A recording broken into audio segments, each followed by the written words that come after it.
Alright, we've got two stories here, and you can either think of them as the result of a curse, or karma, or cosmic coincidence, but either way, these two women had a bad day. In 2001, Lottie Williams was exercising in a park in Tulsa, Oklahoma, when she looked up and saw a great ball of fire in the air. It was a rocket coming back towards Earth. She watched it approach, and as it got larger in the sky, she expressed her worry to her friends, but then it broke up into pieces, and it was no longer visible to her. A few moments later, she felt what she described as a tap on her shoulder, and then something fell to the ground. This small blackened piece of metal had fallen from the rocket and just grazed her, and it could have been a lot worse, but she walked away being the first person to be hit by man-made space debris. But another woman was not as lucky. On November 30th, 1954, Ann Hodges was napping in her Alabama home when a piece of meteorite crashed through her roof and struck her in the side. It left a 3-foot wide hole in her roof and also left a massive bruise on her thigh and hand where she was hit. Luckily, the damages were only surface level, and though she went to the hospital the next night, it was because of her stress, not the injury. But if the space rock had been a few inches to the side, Anne would not have lived to tell the tale as the first person to be struck by a meteorite. I'm not sure if she's cursed with extremely bad luck or has really good luck. I'll leave that up to you. Number 7, Skylab. Launched by NASA as the first American space station, Skylab was cursed with issues from the moment it launched. The station strapped to a Saturn V rocket sustained severe damage during its deployment, including the loss of the station's micrometeoroid shield and one of its main solar panels, requiring it to have the first ever repair to an object in space, which is pretty cool. But it was again hit with problems when one of the pieces destabilized from orbit earlier than expected and crashed back to Earth. But it doesn't stop there. Due to increased solar activity, Skylab actually ended up falling towards Earth a year earlier than it was supposed to. There was supposed to be a shuttle mission to boost it back into orbit, but the shuttle wasn't ready in time. In an international media frenzy, the Skylab crash was everywhere. People had shirts with targets, contests were made to bring pieces of the wreckage for cash prizes, and people waited for the show. Due to a 4% calculation error on re-entry, the station did not burn up as quickly as expected, and pieces fell into Australia only 300 miles from Perth in an almost completely unpopulated area. Man, talk about a crash and burn. These scientists missed the mark so many times it's impressive the thing even hit Earth. Number 6, 300 million year old machine part. In 2013, a Russian man named Dmitry was adding coal to a fire when he noticed something strange. A shiny piece of metal was sticking out of the rock, and when he broke open the piece of coal, he found what seemed to be a piece of a metal bar with teeth, like a piece of a gear. When analyzed, it was found to be made of aluminum with about 3% magnesium, an alloy that is not generally produced today. Not only that, but further examination shows machining marks, implying that it's a man-made piece, and it's similar to those that we may find in a modern microscope or other small machinery. But no one can explain how a seemingly man-made part appears in a piece of coal that was 300 million years old. So was this thing a remnant of a past unknown civilization? Maybe something from a time traveler or alien? One explanation is that it could have fallen to Earth from a meteorite all that time ago, but it wouldn't explain the fact that it seems man-made. This little hunk of metal continues to baffle scientists today. Number 5, nuclear nuisance. The Cosmos 954 reconnaissance satellite launched by the Soviet Union in 1977 had some major issues. The launch went fine. Unlike Skylab, its deployment also went off without a hitch, and this long-term orbital satellite seemed like another mission success for the Soviet space program. It was meant to be circling the globe for years and years, but just 3 months later, the North American Aerospace Defense Command noticed the satellite making erratic maneuvers, changing the altitude of its orbit by up to 50 miles. And in secret meetings, the Soviet officials warned their US counterparts that they had lost control over the vehicle, and the system, which was intended to propel the spent nuclear reactor core into a safe disposal orbit, had failed. And just 4 months after its launch, it fell towards the Earth, right over Canada's Northwest Territories. The Soviets claimed that it had completely disintegrated upon re-entry, but that was not the case, as we discovered a 600-kilometer path of debris leading through the country, and a huge portion of it was radioactive because they failed to launch the reactor out. We Canadians began Operation Morning Light, a recovery effort that lasted over a year and for which we billed the Soviet Union $6 million, though they only ever paid us $3 million. Many small pieces of debris were collected, as well as 12 large portions of the satellite, only 2 of which were not radioactive. Number 4, proof of panspermia. The theory of panspermia is that life did not naturally begin on Earth, but that it began with microbes stuck in space ice that fell to Earth on meteorites, and the amount of debate around this topic is huge, and we have a few examples that may just prove the theory. The Polonnaruwa meteorite was one that fell in Sri Lanka in 2012, and meteorites are always a good find, but this one was different. 12 days after it was witnessed falling through the sky, a scientist published a paper stating that after studying some electron micrographs, his team discovered fossilized diatoms, microscopic phytoplankton, inside the meteorite. In addition, his team of scientists reported in a separate article that they are certain that it is a meteorite that originated from a comet that also contained living diatoms. The microbes were remarkably similar to those found on Earth, leading to a debate on whether it was simply contaminated from the Earth's surface. But there is another example with even stronger proof of microscopic alien life. In 2018, a meteorite landed on a frozen lake in Michigan, and when it was examined, thousands of organic compounds that were formed billions of years ago were found. It helped that the quick recovery, along with the cold temperature, kept the water inside frozen for studying. Research is still being done, but this find has thrown the scientific world for a loop.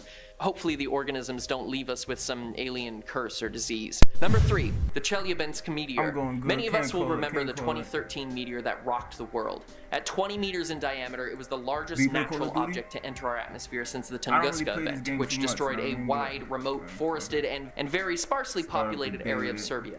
The Chelyabinsk meteor also is the only meteor confirmed to have resulted in many injuries, though they were all from indirect causes. There are many videos of the event, and they are truly terrifying, especially when you learn that the meteor was completely undetected until it entered our atmosphere, which caused worldwide panic. The flash as it began to burn up was brighter than the sun, and when it exploded midair, the energy output was equivalent to the atomic weapon used on Hiroshima, sending out a massive shockwave. Let me tell you why the law of attraction does not work for most people. Now, to manifest anything, you must ask and then receive, right? But let's face it, if it were that easy, everyone would be a millionaire. That damaged buildings and was felt and heard for hundreds of miles. Can you hear better now? All of the 1,500 people injured were hurt while running or from broken glass or other indirect factors of the meteor. Getting used to, there was even another meteor which was detected to have a close approach on the same day, which was 10 meters larger and flew by us only 16 hours later. Man, February 15th, 2013 was a busy day for meteors. Number 2, Oumuamua. Discovered by the University of Hawaii's Pan-STARRS-1 telescope in 2017, Oumuamua is the first known interstellar object to visit our solar system. It was originally classified as a comet, but there were no signs of cometary activity after we witnessed its slingshot past the sun at a blistering speed of 196,000 miles per hour, or 87.3 kilometers per second. It was briefly classified as an asteroid until that's crazy. I've had these sound settings like this for a long time, and no one's told me. So thank you. Like there's a lot more I still have to learn about it. Its elongated shape is unlike anything we've witnessed in our solar system. Observation has shown that it may have come from the star system of Vega, though with the speed it was moving, it would have taken over 300 million years to make the journey to our solar system, and Vega was nowhere near that position at that time, leading to further questions. Many scientists believe that this could actually be an alien superstructure, as its strange journey and acceleration are studied more. It's going good though. Paul Nice Comas, morning. manager of the Everything's alright. Can't complain. Object Studies at NASA's Jet Propulsion Laboratory, said that it's a strange visitor from a faraway star system, shaped like nothing we've ever seen in our own solar system neighborhood. Whether it's just an interstellar asteroid or someone coming to see what's up with Earth, we may never know, as it's being launched away from us after making a slingshot maneuver around our sun, the angle and trajectory of which some use as proof as the object being controlled or even driven by something. And finally, we reach our number 1, the Hypatia Stone. The Hypatia Stone is one of the single greatest astronomical discoveries that we have ever made. Someone came from the top. In the Sahara Desert by Ali A. Barakat, this is no ordinary meteorite, but one that contains the remnants of a rare type of supernova. Some have even described it as a supernova in a bottle. Named after the ancient mathematician and astronomer Hypatia, who was the first female scholar in her field to have first female scholar. Overcoming sexism in the process. And you know the crazy part is that a lot of people still fight for these feminist rights and so on and so forth. Well, yeah, you are my first chatter, and you know my chat typically is pretty small, so thank you for coming by. Hopefully you share it, tell someone, you know. But until the white dwarf has recovered enough energy to reignite I forgot to say about Hypatia. And explodes in a massive cloud of dust. And these stories that they're telling here go by so fast, but they're like Measuring So the metals interesting. found inside the stone is how we verified that it came from this kind of supernova, and that it crashed to Earth nearly 28 million years ago after being launched. And that's another from thing, space you know, by the like I want to explosion. try to Having a incorporate, supernova you in know, our hands finance helped with us gaming. You answer know, a so lot many of people who questions think about the that, physics of space. But if oh, you ask people who me, game, they're there just is sitting one back doing nothing all day interstellar but item that wasting could their have an alien time. But you know, curse. to have the It's the smarts rock to that like contains game, pieces you of a know, rare like it's like supernova. you, Sounds like you can something an alien incorporate that photographer same would skill use set out of their death and machine or run up something. a sack too. Reading charts, you know, paying attention to gameplay. It's the same thing. In this day and age, man, you get paid from enjoyment. Why not do it, right? And I know the first thing that comes to mind when you think about these missing people is that they were obviously killed. The alien, oh, I didn't hear about that. Vanish off the face of the earth, then surely they just kill them. But what if they didn't? What if they transported them to I didn't hear about that. You gotta elaborate on that a little bit. A few underground facilities at Area 51, so why can't a prisoner holding base be one of them? If you're locked up or trapped in Area 51, you're as good as dead according to the CIA anyway, since no one will ever know you're there or be able to find you or save you. It's the perfect non-violent solution where everyone wins, except of course the people locked up in Area 51. Yes, it's true, very And important. again, at number 9, we have alien scientists. So I feel like with the amount of government cover-ups over different plane and military craft crashes and their remains, I definitely believe Area 51 houses aliens and not just the dead remains of all the ones for observation. I'm tried to talking get 'em. proper communicative aliens that are helping human scientists. I might run Final This Fantasy may be again after far-fetched, this but match. considering people think a one-world government operates at Area 51, that government would need a lot of alien tech for whatever their future plans of world domination are. So with that in mind, I think from these alien spacecraft crashes in the past, living aliens were saved from them, and now they're here working for the US government, either voluntarily or involuntarily. Oh man, I could only imagine, because you gotta think about it, right? Like Mexico still is a part of like America. You know what I'm saying? Like if you take away everyone's personal feelings, ties, governmental structures, and so on and so forth, and just look at land mass and look at and just go back to the origins of everything. Well, like as far back as we can. You feel me? Like as our minds can even fathom. But this is all one land that's been here forever. Like I don't see how we can think that we're not gonna uncover all different types of artifacts. You feel me? And just if they're even putting that out, I can guarantee that something was possibly gonna leak out about the situation. So they was like, you know what, we have to try to take control of this, and let me put this out right here. We're gonna present them this corpse or whatever. You know what I'm talking about? There has to be more behind it. There's always more behind something. Think about it. I tell you one thing though. From this planet, from the horrors of it, is just to simply leave the planet. And what better way to do that than I tell you one thing though. Spacecraft with aliens or extraterrestrials, If they out here making this planet and deal with presenting it for a the corpse past century. of any type that will make someone think, because aliens just means unknown. It doesn't necessarily mean like extraterrestrial or anything else. Like it could be an unknown fucking sea squirrel. But like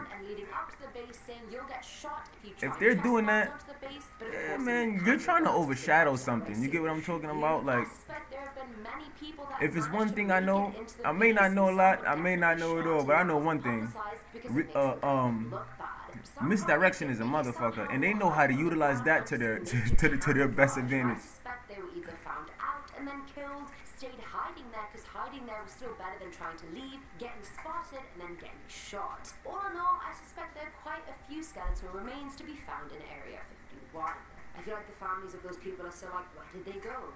They went to get groceries and they never returned. Now at number 6 are alien offspring. I feel like any alien still at Area 51 right now is either dead and there for observation, or working there involuntarily or locked up. Honestly, let's be real, none of them actually want to be there when they could be at home with their families on planet Glurp. Like, let's be real. So with that being said, I'm sure there have been many escape plans executed by them, maybe some even self-sacrifice, not wanting to tell the evil humans their secrets, or because they simply couldn't take being on Earth anymore. So to combat that and ensure the longevity of the alien link, I really believe the heads in charge definitely got them to reproduce and ran on me. eggs or fetuses, so they'd have a whole armory of aliens. Oh, he really ran. He tried to get low. Successfully left, or whatever the hell escaped, died, blew up, self-detonated, I don't really know. IT professionals, what if you could earn upwards of $250,000 a year while working less than 1 hour a day from Moving at number 5 are star-crossed lovers. I feel like this has to happen without fail when two people Try to get down, entities marking from the rest totally of them. different upbringings and backgrounds meet and hate each other at first, and then What's they fall this? in love. In this case, I'm talking about an alien and one of the Area 51 workers. So as I previously mentioned, there are most likely aliens Alright, living in long Area range 51 catcher who can talk. communicate with us. So I feel like one of the workers, if not more, who interact with them daily have probably fallen in love with one. You know how it goes. It would have started off like, what the hell are you? And vice versa. Then it would have been like, okay, let me just quickly do my job and then leave. Then it would have moved on to things like telling each other bits and pieces about their own lives. Then in a moment of laughter, one of them realizes, wait, I'm head over heels in love with them. And then comes the confession of love. Then the no, we're too different. It'll never work. The CIA won't let you be with me. And my parents on planet Yip Jew will never allow this. And then they get over it and have a secret romance. What the fuck? Oh man, that's crazy. Did you not see that? This is Warzone 2. Number 4 are dinosaurs. Hear me out. I know you're gonna think I'm ridiculous, but I'm not. Maybe a little bit. So there is no proof that says aliens came after us. If anything, we've seen signs in cave drawings from God knows what BC, indicating that alien sightings have been occurring for a long time. So who's to say they This is weren't Warzone around during 2.0. the Cretaceous period and prior? What if they were flying in and out of Earth during the period dinosaurs roamed the Earth? It's not like dinosaurs could record that aliens were visiting, and even if they did, somehow they were wiped out anyway, so there's that. But what if aliens found them interesting? What is that? What if they stole and preserved some eggs here and there like Jurassic It's a dinosaur, Park? dinosaur. If it was smart, honestly, if it was me, I would have gotten one of each Dinosaur? gender Say for what's each up. species of dinosaur. And if they did, who's to say they weren't forced to share that at Area 51 after being captured from a crash? Those dinosaur Or if eggs. they wanted to share the knowledge. see those Pretty eggs? sure dinosaurs have a better chance of surviving on Earth where there's oxygen than on planet Zeus where there's Right, none. right. It could be the alien-human dino alliance. What kind of I'm not dinosaur is sure. that? I feel like number 3 slot are clones. Okay, so there's a huge debate about whether cloning is ethical or not. I mean, honestly, yes, it is weird. It's creepy to have someone or something that looks exactly the same as something else, yet their personalities are completely different and strange. I get it. We've successfully cloned animals throughout history, but humans is something we've never done. Most countries in the world actually ban cloning anyway, so there's that, but there's a bunch of states in the US that don't specifically ban cloning, but ban reproductive cloning. So if human technology can achieve it, maybe alien technology can and has. What if there are clones just walking around Area 51 and we have no idea about it? What if they cloned prime ministers and other world leaders to make it easier to make appearances when really the real Theresa May is on planet Clinton? What if? What if they're in there cloning humans and aliens? There are just so many what ifs.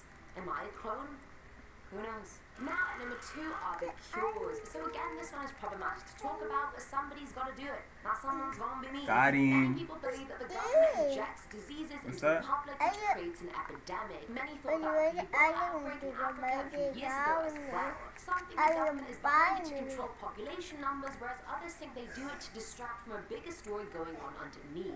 Whichever story you want to believe, if the government created the disease, they also created the cure to it, and I believe those cures are stored in Area 51.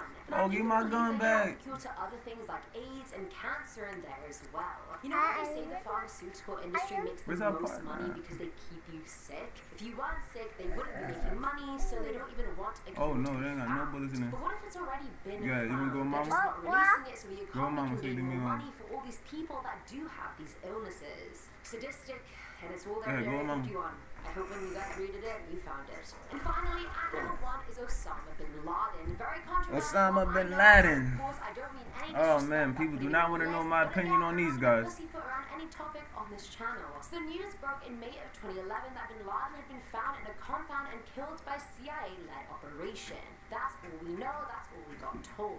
And I've been hearing about this conspiracy for years now that he actually wasn't killed. Like, did we ever see his dead body? No, we didn't. They said they identified his body many ways by his height.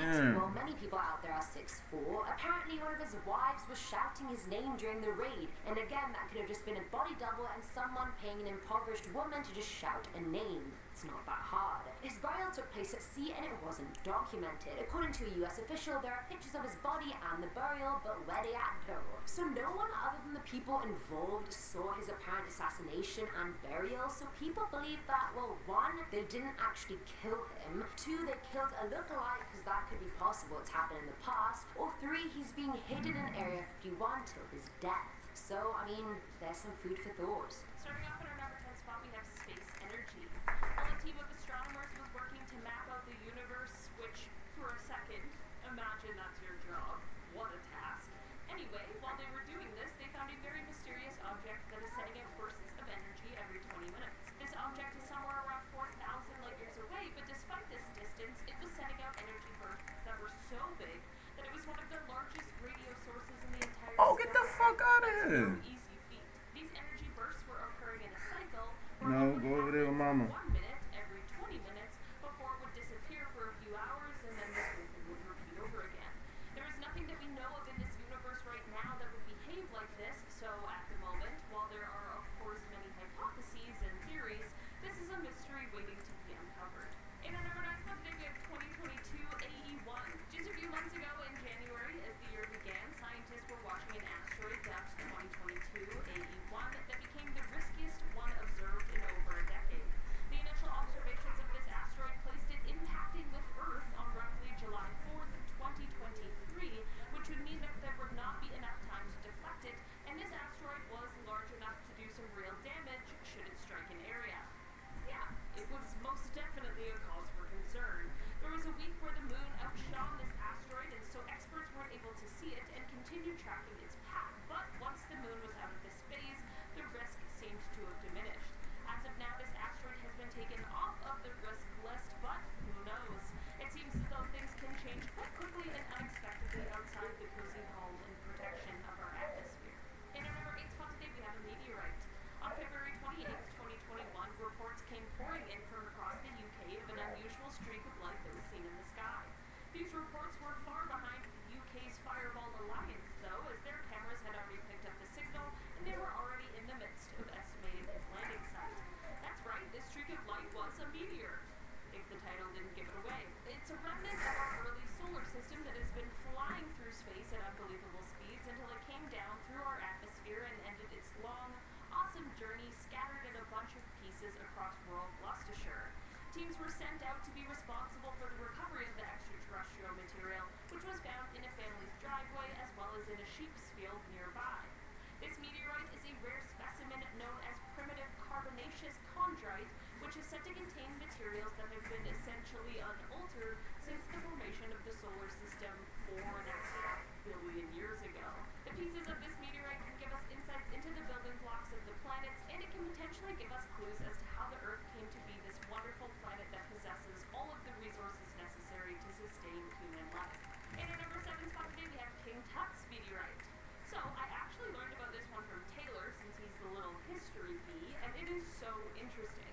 Quite recently, researchers made quite a discovery that actually solved a mystery surrounding a dagger that once belonged to King Tut 3,400 years ago. An analysis of the king's weapon found that it was actually forged out of meteorite just outside of Egypt. That is so cool. This whole artifact and the way it was forged is one of the greatest mysteries in history. It is exceptionally unusual in the fact that it was made out of iron, which is a material that the Egyptians would not begin to smelt for another 500 years. This was just one of the many treasures that was found within his tomb, and one that continues to add to the incredible accomplishments of the ancient Egyptians. In our number 6 spot today, we have Tabby's star. This star, which has also been referenced as the WTF star, is an F-type main sequence star which is located in the constellation Cygnus about 1,470 light years away from Earth. This star is of particular importance because of the fact that it shows unusual light shifts, which includes a 22% dimming in brightness. Basically, from our point of view, something continually blocks the star, and it likely isn't a planet because a Jupiter-sized planet would only block about 1% of the star the size of this one, so what could it possibly be? There are a few theories out there surrounding this anomaly, but none are able to fully explain what is happening here. Some believe that it is some sort of uneven ring of dust orbiting the star, and others believe that the star's luminosity fluctuates depending on the efficiency of the heat being transported to its photosphere.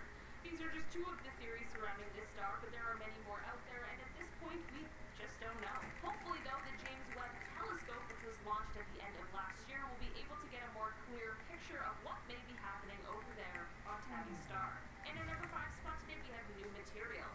Of course, when meteorites show up to Earth, people are dying to get their hands on them, to study them, and see what all they contain. We get some pretty incredible deliveries of things that arrive on meteorites, and analysis has been able to identify about 300 minerals in different space debris that comes down to Earth, and 40 of those are ones that have only been found in meteorites.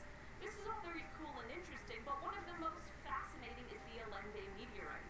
This is one that exploded over Mexico in 1969, and after analyzing samples from it, in 2012, scientists announced the discovery of a material that had never been seen on Earth, and that frankly, no one knew was even possible to make.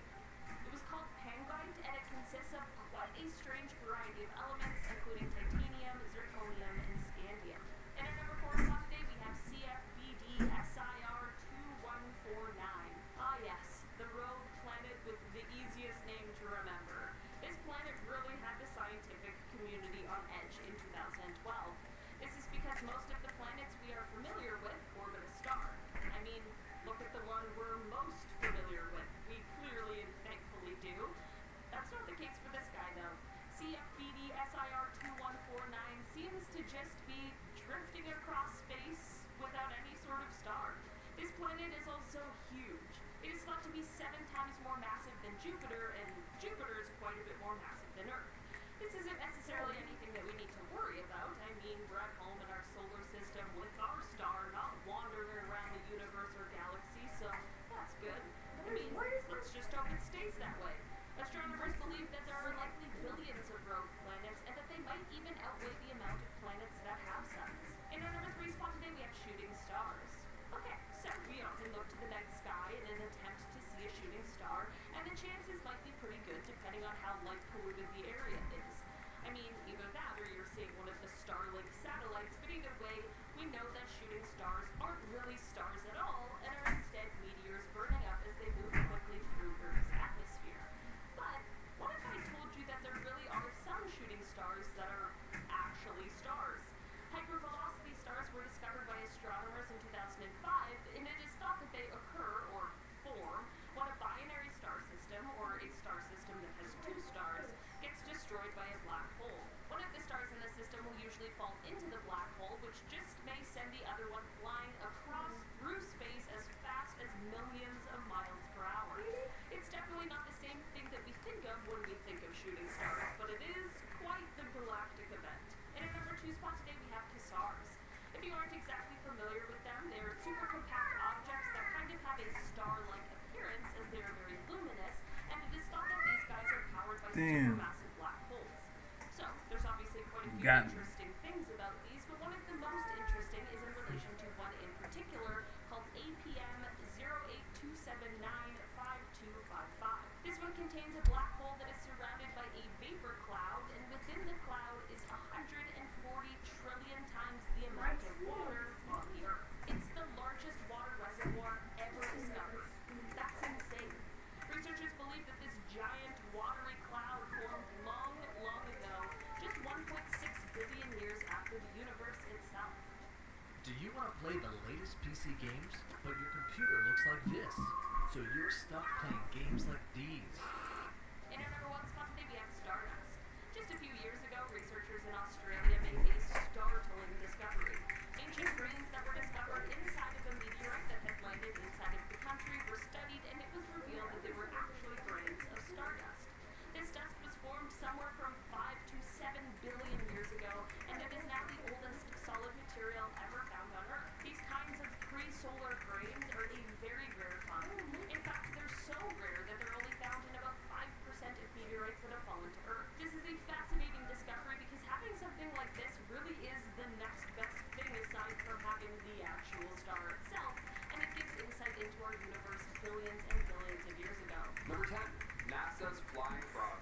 We'll kick this list off with one of my favorite photos from history ever. On September 13th, 2011, NASA's Leidy spacecraft lifted off from Wallops Flight Facility in Virginia. Now, to witness a spacecraft take off and go to space, it's amazing, right? People travel across the country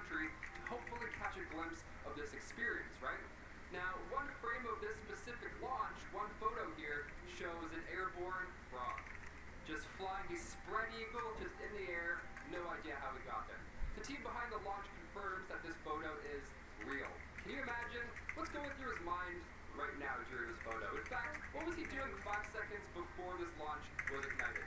Just sitting on a throttle booster, eating a fly. He's like, man, what can go wrong? Life, you know? If you ever have the chance to check out a NASA launch, keep your head up. It might bring frogs, depending where you are. Number 9, Planet 9. James Webb in the picture, we're seeing more of our universe now than ever. For a while now, astronomers have been confident about a 9th planet orbiting the sun. Now this 9th planet is hiding far behind Neptune, so we haven't seen it, obviously. We've been here before, though. It's hard to tell the scale of these things. The largest asteroid in the solar system was discovered back in 1801, and that day it was initially classified as a planet. But just like Pluto, it was, kicked out of the planet party. Get out of here. You're too small for us. Must be this tall to be a planet.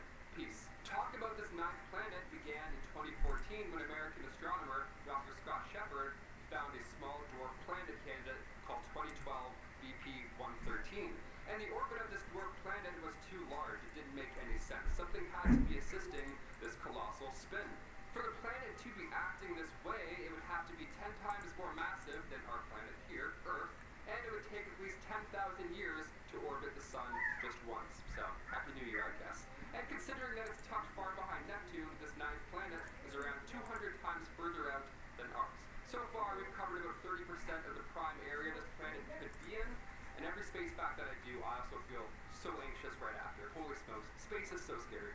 Number 8, Bermuda Triangle of Space. Awesome, we love these. If you thought the Bermuda Triangle here on Earth was jarring, buckle up. Turns The out Bermuda they got Triangle of as Space. well.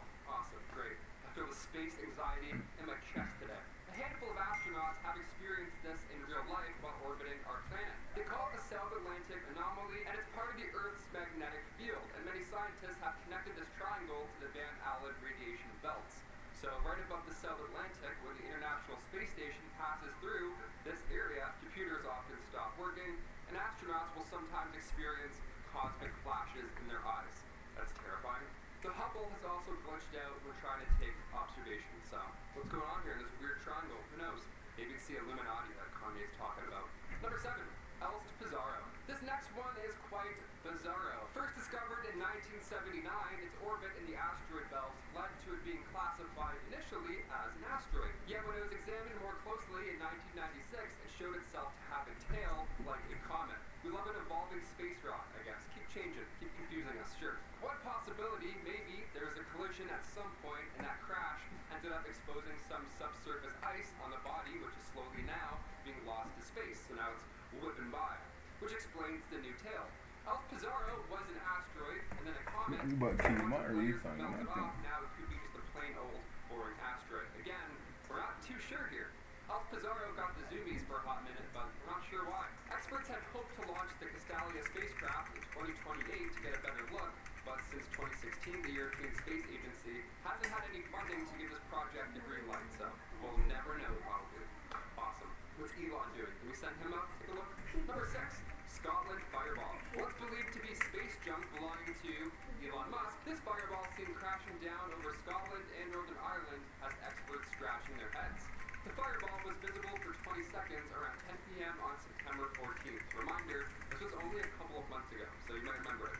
There were around 1,200 reports on the ball, including 10 videos. The UK Meteor Network wrote on Twitter the next day, stating, quote, "We have checked the Starlink deorbit and it would have not come anywhere near the UK. We cannot find any known space junk or satellite deorbit that could account for this fireball. We are looking at the data again." End quote. This lasted 20 seconds, where a meteor would be much, much shorter. Any theories as to what this was? I know a lot of our viewers live around this area, so comment down below if you witnessed Optimus Prime's arrival 2 months ago. Number 5, Michigan Lights. If you're a fan of the series Unsolved Mysteries over on Netflix, this next one here should ring a familiar bell. March 8th, 1994, more than 300 911 calls were made, all of which were reporting strange lights in the night sky right along the eastern shore of Lake Michigan. That is way too close to our home right now. That's terrifying. I was born in 1994 as well, so who knows? Maybe I was dropped off by aliens. These objects, these UFOs in question, were described as round, like discs, or they were like floating spheres. Both jarring descriptions. They all had different colored lights as well, so planes are obviously out of the question. It's been so long now that the case has finally found its way to Netflix. So no, it is still not solved. Number 4,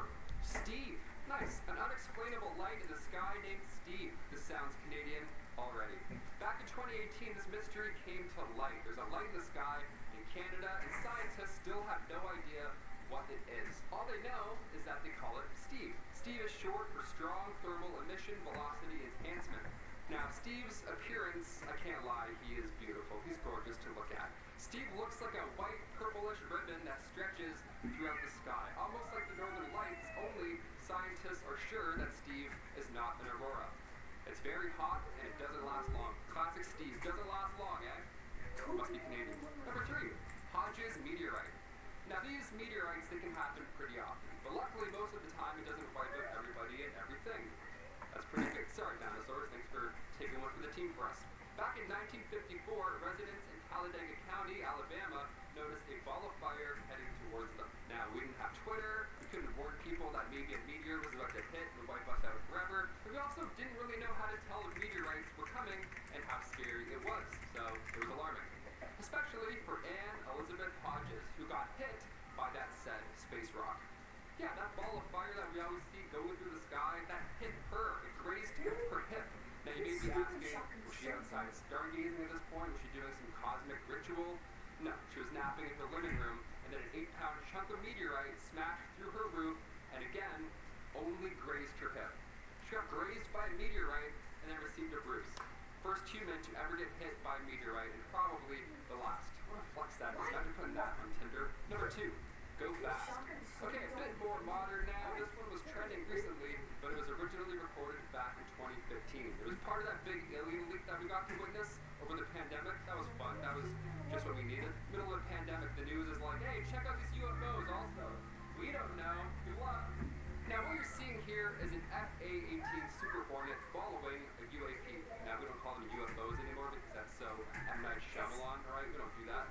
We call them UAPs. Also sounds a little smarter. U.S. Navy personnel caught this UAP flying along the East Coast, and there was no exhaust, there was no wings, just a really fast sphere, almost like I mentioned earlier. A 45-foot-long egg, 25,000 feet above the Atlantic, just whipping, and it flew away, and nobody saw it ever since. It whipping and it flew away, and no one saw it ever since. That's the new thing. Of course. From discs to spheres. Finally, number 1, Uranus tilts. Jokes aside, and you best believe I had about 20 ready, we're still trying to figure out why Uranus rotates on its side. But every other planet has their axis pointing upwards, right? Uranus's tilt is 98 degrees, so there's long periods of time, like 40 years long, where the North or South Pole will just face the sun directly. We'll just grill the sun for 40 years straight. Perfect place to get your tan on. The other pole, not so much. You're going to be pale for 40 years, like my dad. Other planets in our solar system, they have a prograde rotation. Now, Venus, that has a retrograde rotation. But why? What's going on here? So far, our leading theory is that something massive may have hit these planets many, many moons ago, early in their planet life. Scientists believe that Uranus was hit by a meteor and completely threw it off course. Gotta be careful. Gotta watch Uranus, right? Hit that thumbs up for Uranus. Starting us off at number 10, the Caden meteorite. While it may not have been the biggest meteorite to crash into the Earth, it certainly raised many questions once it was here. On December 30th, 1980, what looked like a fireball was seen in the sky hurling its way towards the Soviet military base. Now, upon impact, they discovered a surprisingly small stone weighing only about 4 pounds, but it was what was inside the stone that caused a commotion. Inside the meteorite was a wide range of incredibly rare and unique minerals, many of which are not found in nature, causing quite a bit of confusion and debate around the stone's origins. Some scientists believe it originated from the Martian moon of Phobos, but no one really knows for certain. While there have been several meteorites from Mars to land on Earth, if suspicions are true, the Caden would be the first Martian moon rock to be found on Earth. And who knows what that could mean. Next up at number 9, a piece of the moon. As fate would have it, a piece of the moon made its way into the desert of Morocco, and in 2014, it was discovered and sold privately to a collector. The moon chunk weighed about 6 pounds and was extremely rare, as very few pieces of lunar material have been known to crash land onto the planet. Now, as cool as this seems, scientists have discovered that moon dust can cause huge health risks, and long-term exposure is highly toxic and has the potential to even cause death. So whoever has this piece of moon rock better have it sealed tight, because it could be the end of them. Next up at number 8, Tomanowos. To understand understand the craziness of this meteorite, we have to rewind a few billion years. Well, 4.5 billion years to be exact. Meteorites are usually made of iron and nickel. These iron and nickel atoms were formed inside stars that eventually exploded, sending the elements rocketing across the nebula. Over time, the elements were forced together to create what we call protoplanets, which were the first planet-like orbs of the solar system. Now, 4.5 billion years ago, Tomanowos was at the core of one of these protoplanets, but at some point in time, likely collided with enough.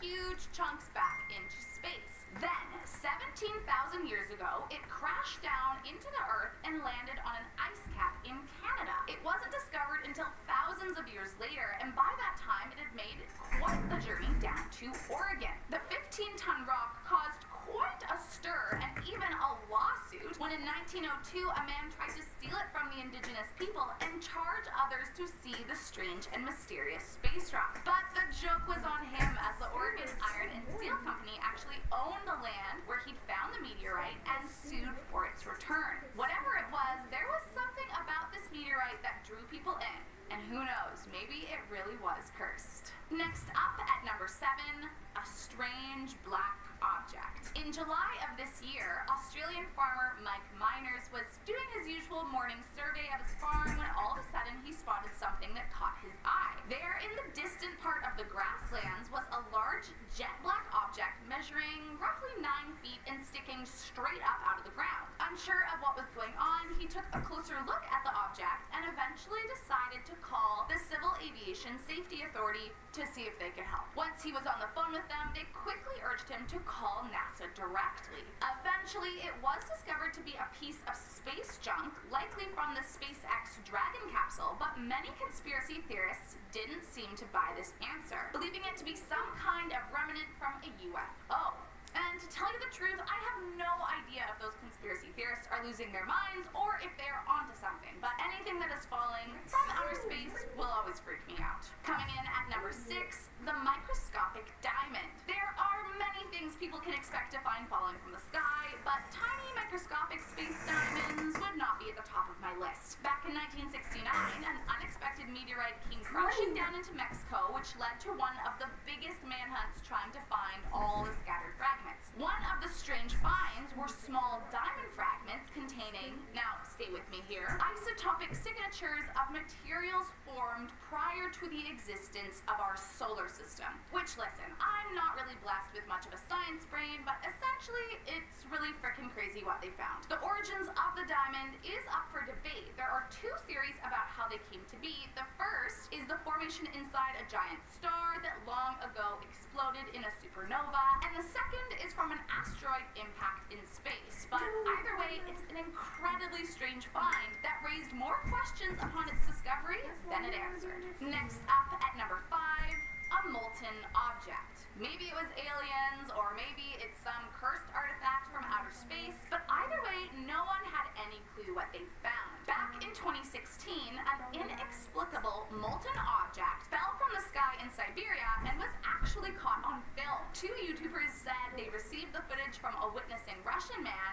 and wasted no time posting the video for all to see. Whatever it was covered in green flames, an unrecognizable white foamy substance, and grabbed the attention of local firemen who can be seen attempting to put out the giant and strange green flames. Many online viewers were quick to try and figure out what exactly they were witnessing, and some said it was probably a satellite that fell onto the Earth, but some swear they saw a UFO hovering over Turkey just 3 days prior and believe the object to have been the crashed extraterrestrial ship. Maybe the aliens were trying to send us a message? Let's just hope it was a crashed satellite. Coming in at number 4, fireballs. There are few things that make us worry about the end of days more than giant fire orbs raining down from the sky and terrorizing our planet. Well, in September of 2019, it seemed like just that was happening in Chile Chile when huge and mysterious flaming objects lit up the sky, cascading over the largest island in Chile, horrifying the locals. The fireballs plummeted to the earth and caused 7 bushfires across the island, though luckily no one was injured. Initially, most assumed it was meteorites crashing down, but after a few days inspecting the site, no traces were found at any of the 7 locations. Officials were confused by the findings, as the only other logical explanation would be space debris, but that as well seemed to have been ruled out by many.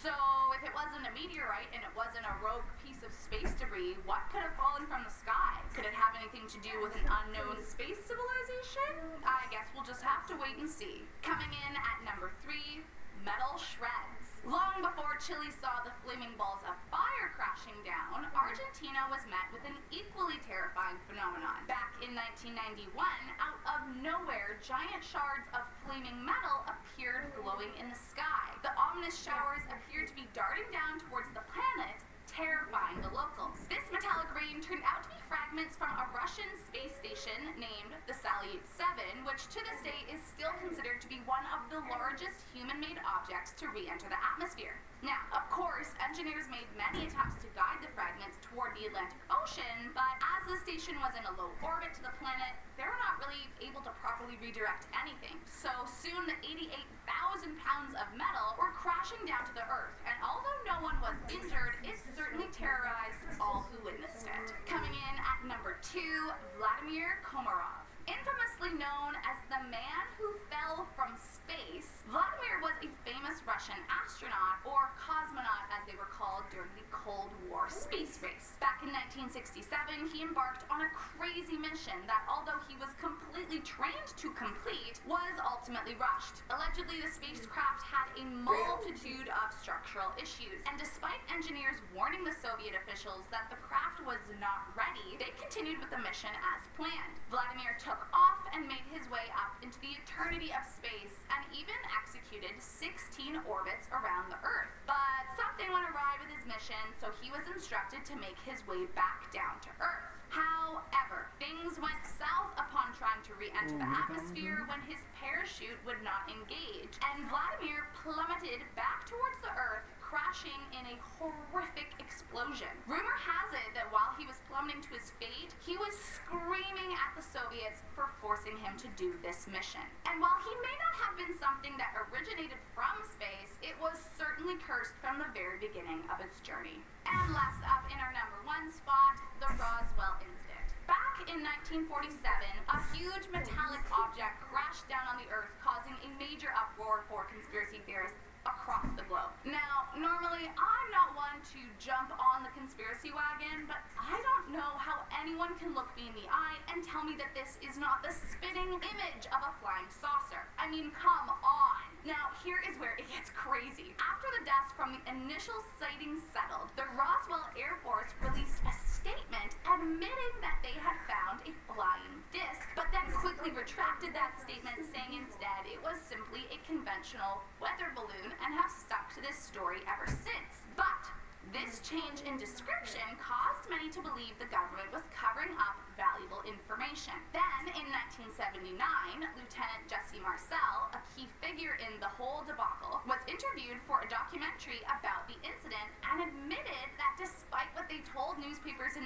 1947, that he truly believed it was an extraterrestrial entity that was found that day, and that the government had ordered him to keep quiet. Now, that isn't suspicious at all. So what do you guys think? Government weather balloon or top secret alien spaceship? Starting off in our number 10 spot, we have Dragonfly 44. This is what is called an ultra-diffuse galaxy, and it is located in the Kama cluster. This galaxy is of concern because of some interesting observations that were made in relation to it back in 2016. Basically, this galaxy was first discovered because of the influence it is having on our Milky Way galaxy. Astronomers noticed some strange sort of ripples in our galaxy and subsequently realized that this was due to the pull of Dragonfly 44's gravity as it orbited around our own. Of course, once it was realized that this galaxy was the culprit, experts started looking into the galaxy more, and that is when it was realized that this galaxy is actually actually quite dark. In fact, we can only really see this galaxy due to 4 bright stars that shine out of the otherwise dark, gloomy galaxy. This has led to the hypothesis that this galaxy must be largely made of dark matter. This is extremely interesting because not only is dark matter one of the most pressing mysteries of space, but this galaxy was found to be made up of 99.99%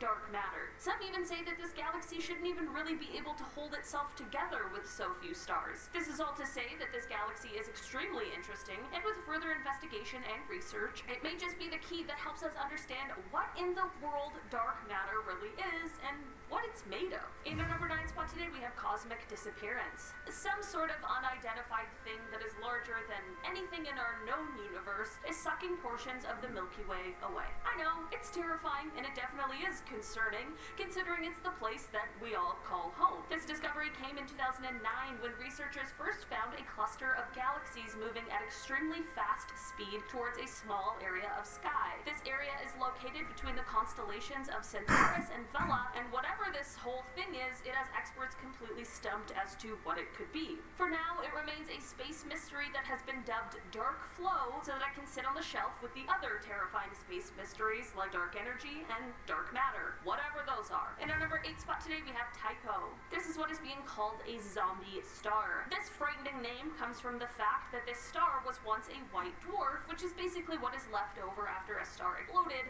but its mass was not enough to become a neutron star or a black hole. What's different about these zombie stars, however, is that they have gobbled up a bunch of mass from another nearby star, which then leads to them exploding all over again in what is called a Type 1a supernova. These blasts are insanely luminous and bright. Some even say that they have the light of 1 billion suns. This is all to say that they are insanely interesting objects and events that exist in the universe, and they are also thought to be helping scientists study what the heck dark energy is. In our number 7 spot today, we have Oumuamua. A few years ago, scientists all agreed that we had found an object that was flying through our solar system, and they called it Oumuamua, and it was widely agreed that it was an interstellar comet that had swung out from around another star. Upon closer examination, however, they realized that something was propelling it and causing it to accelerate, and this is when the debate started because they just don't really know why. Avi Loeb, who's a Harvard University astrophysicist, proposed the idea that rather than a comet, it could be an alien probe that is being pushed by a light sail, which is a very wide but extremely thin piece of material that accelerates by being pushed by solar radiation. Other scientists didn't agree with this and instead said that it's possible that hydrogen ice could have melted off of the object in a way that would mimic a rocket engine or something of that nature. Avi then wrote in a study that hydrogen ice is too easily heated.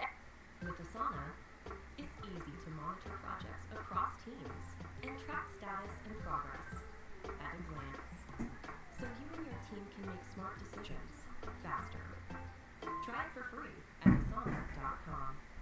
And it would have melted off long before it reached our solar system. I guess all in all, we just have to wait it out while the scientists debate and gather more evidence to really know what is going on behind this one. In our number 6 spot today, we have the wandering moon. The moon is apparently slowly, sadly, moving away from Earth. When I say slowly, I mean slowly, as it's at a rate of about half an inch a year, but still, when we're talking about our cosmic best buddy, the moon isn't only the thing that lights up our night sky. The moon plays a vital role to our lives here on Earth due to its great companionship and its gravitational pull. The moon's gravity is what causes the tides of our ocean, so without our moon, who knows what would happen to our marine ecosystems. The moon is also responsible for the axial tilt of Earth and how it stays in relatively the same place. Without the moon, we either wouldn't have any tilt at all, or we would be tilted all the way. This would mean that we would either have no seasons, or some of the most extreme seasons any of us have ever seen. While it doesn't appear the moon is going anywhere soon, sometimes we just have to keep an eye on her to make sure. In our number 5 spot today, we have the mysterious gap. Basically, a new analysis by scientists at MIT of ancient meteorite found something new and super interesting. In the early solar system, there was what is referred to as a protoplanetary disk of dust and gas that rotated around the sun, and eventually it coalesced into the planets that we know and love today. So this new study and analysis suggests that this sort of mysterious gap existed within this disk somewhere around, I don't know, 4.567 billion years ago, and it was in an area near where the asteroid belt is today. The reason this gap is mysterious is because it isn't quite clear what the cause of this gap was. There are a few possibilities, including Jupiter, during the time when it began to take its shape. Because of its extremely large gravitational pull, it could have pushed gas and dust towards the outskirts, which then would leave a gap in the developing disk. There are other possibilities, but regardless of whatever caused this gap, it is said to have likely served as a cosmic boundary that kept material on either side from interacting with each other. In our number 4 spot today, we have a blitzar. So normally, when stellar black holes are formed, they're the result of a large star exploding into a supernova. This then has the core normally collapsing into either a neutron star or a black hole. Blitzars are a hypothetical type of neutron star where they spin so fast that if they slow down, they'll collapse right into a black hole. I do understand that they are theoretical at this point, but some researchers believe that these stars might be an explanation for fast radio bursts should we find that they in fact do exist. In January of 2015, there were 7 different events that experts thought could be attributed to blitzars, but it is thought that they actually might occur once every 10 seconds in our observable universe. The magnetic field around a blitzar would clear anything prior to it turning into a black hole, which means that no nearby material would fall in upon the initial collapse, which means that there is no burst of gamma rays or X-rays, which is usually seen when other black holes form, and this is exactly why, if they do exist, they are hard to detect. Should we come to find concrete evidence of their existence, these guys would prove incredibly valuable insight into the formation of black holes. In our number 3 spot today, we have Hoag's object. Okay, so there are different shapes to galaxies. That's not the weirdest thing in the world. You know, we live in a spiral-shaped one. It's beautiful. There are other galaxies called ellipticals that are more like oval-shaped. But one galaxy in particular, which is now called Hoag's object, is truly like none we've ever seen. This galaxy has a yellow core, and this core is surrounded by an outer ring of blue stars that are much younger than the core. But in the middle between the two, there's just nothing, and researchers are completely stumped as to how this could have formed. The galaxy was first discovered in the 1950s, and since then, there is one leading theory as to how it could have been formed, but it still isn't concrete. Basically, this leading theory suggests that perhaps a small galaxy sped through a larger disc-shaped galaxy, which then created this bizarre situation. But the problem with this theory is that there are no signs of any nearby galaxies that could have served as this sort of bullet in this scenario. If that happened, it also would have sped up the core of Hoag's object, but we can observe it as moving quite slowly, so that also rules out this theory. There have been other galaxies discovered that have some similar characteristics to this one, but none share all of the qualities seen in this very bizarre galaxy. In our number 2 spot today, we have Haumea. Back in 2017, this dwarf planet passed between Earth and a distant star, which allowed scientists to get a better look at it, and thus they were able to discover some new findings. Haumea sits in an area beyond Neptune that is called the Kuiper Belt, and it is actually one of the largest objects inside of the belt. Before the new discoveries in 2017, we already knew that this dwarf planet was weird. I mean, it has kind of a weird elongated shape, it has 2 moons, and its day only lasts 4 hours, which means that it's the fastest spinning large object in our entire solar system. It is thought that its fast spin might be responsible for its weird shape, but either way, scientists were quite surprised in 2017 when they realized that this strange planet actually has rings. This means that Haumea likely had some sort of collision, and probably not too long ago, relatively speaking. This collision likely happened somewhere from 1 billion to several hundred million years ago, but the search for the origins of these rings brings a whole new mystery to the dwarf planet. In our number 1 spot today, we have magnetars. These space things are actually a type of neutron star, but what makes them different is that they have this insanely powerful magnetic field. Like, we are talking 1,000 times stronger than a regular neutron star, or about 1 trillion times stronger than the magnetic field that Earth has. That means that these type of stars would have enough magnetic power to wipe every credit card on Earth, even from a distance halfway to the moon. They're the most magnetic stars in the entire universe. This is all very cool and interesting, but it's also important to note that if you were to venture within about 600 miles or 1,000 kilometers of one of these stars, you would die very quickly. The magnetic field would destroy your body. It would tear electrons from your atoms, which would then basically turn you into a cloud of monatomic ions, or single atoms without electrons. This is all to say that next to black holes, these are one of the most bizarre objects in the entire universe. Starting off in our number 10 spot, we have radiation-proof bacteria. In 2002, Russian astrobiologists hypothesized actually evolved on Mars. Deinococcus radioduranis is the most tough bacteria on Earth. It can withstand even the most extreme conditions such as cold, dehydration, vacuum, and acid. But the craziest part is that it is virtually radiation-proof. These little microbes can withstand several thousand times the amount of radiation a human can withstand, as well as more radiation than any other bacteria on Earth. You can even find this bacteria on the inside of a nuclear reactor. Scientists did an experiment to see how quickly this bacteria could build up a stronger radiation resistance by zapping the bacteria with enough radiation to kill 99.9% of it, and then leaving the remaining 0.01% to repopulate before zapping it again and repeating the process. It was concluded that it would have taken E. coli thousands and thousands of rounds to build up the same resistance that this hardy bacteria did in only 44 rounds. With this experiment, and based on the dose of radiation they gave each bacteria, it would take millions and millions of years to get even close to that amount of radiation they gave the bacteria in one cycle. Since Earth just doesn't carry that amount of radiation, it has led some scientists to speculate that since Mars is virtually unprotected and receives extremely high amounts of radiation, these bacteria may have evolved on Mars and gained their resistance in just a few 100,000 years, and that they may have been flung off of Mars by an asteroid and then brought to Earth on meteorites. It certainly is just a hypothesis at this point, but really, how else can we explain this random superpowered bacteria that is unlike anything else on our Earth? In our number 9 spot today, we have the USS Princeton UFO. What's a space list without the mention of a UFO sighting? This one took place in 2004. On November 14th of that year, the USS Princeton noticed an unknown aircraft of some sort that was about 100 miles off the coast of San Diego. For 2 weeks prior to this, the crew had been tracking a strange flying object that would start out at around 80,000 feet before extremely quickly dropping to hover right above the Pacific Ocean. Black Aces Commander David Fravor and Lieutenant Commander Jim Slate of Strike Fighter Squadron 41 went over in 2 fighter jets in order to kind of scope out the situation, and when they arrived, they saw what at first appeared to be churning water, while there was an oval shape just below the surface. After this, a white oval-shaped object appeared above the water, but it had no markings on it. Like, we're talking no windows, nothing that would indicate an engine, no wings, and the infrared monitors on the jets didn't pick up any sort of exhaust. The commander and lieutenant commander tried to intercept this strange aircraft, but it very quickly flew away and reappeared on the monitor 60 miles away. Like, when I say quickly, I mean it was moving at 3 times the speed of sound and over twice the speed of the fighter jets. Like some Top Gun Maverick stuff. So, faster than any kind of technology we currently have. We still don't know exactly what this was, but I'll tell you one thing. We definitely don't have that kind of technology. In our number 8 spot today, we have the USO.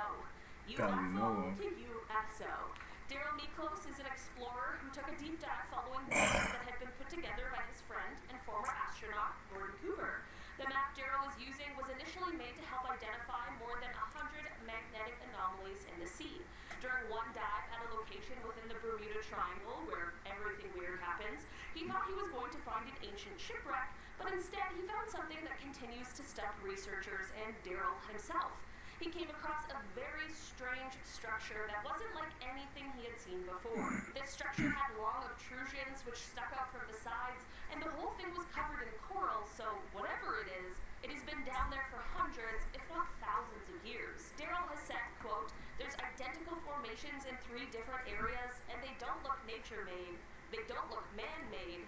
Certainly nothing I've ever seen based on my experience, and I have years of experience at doing this. We've identified multiple different types of shipwreck material. This doesn't match or look anything like that.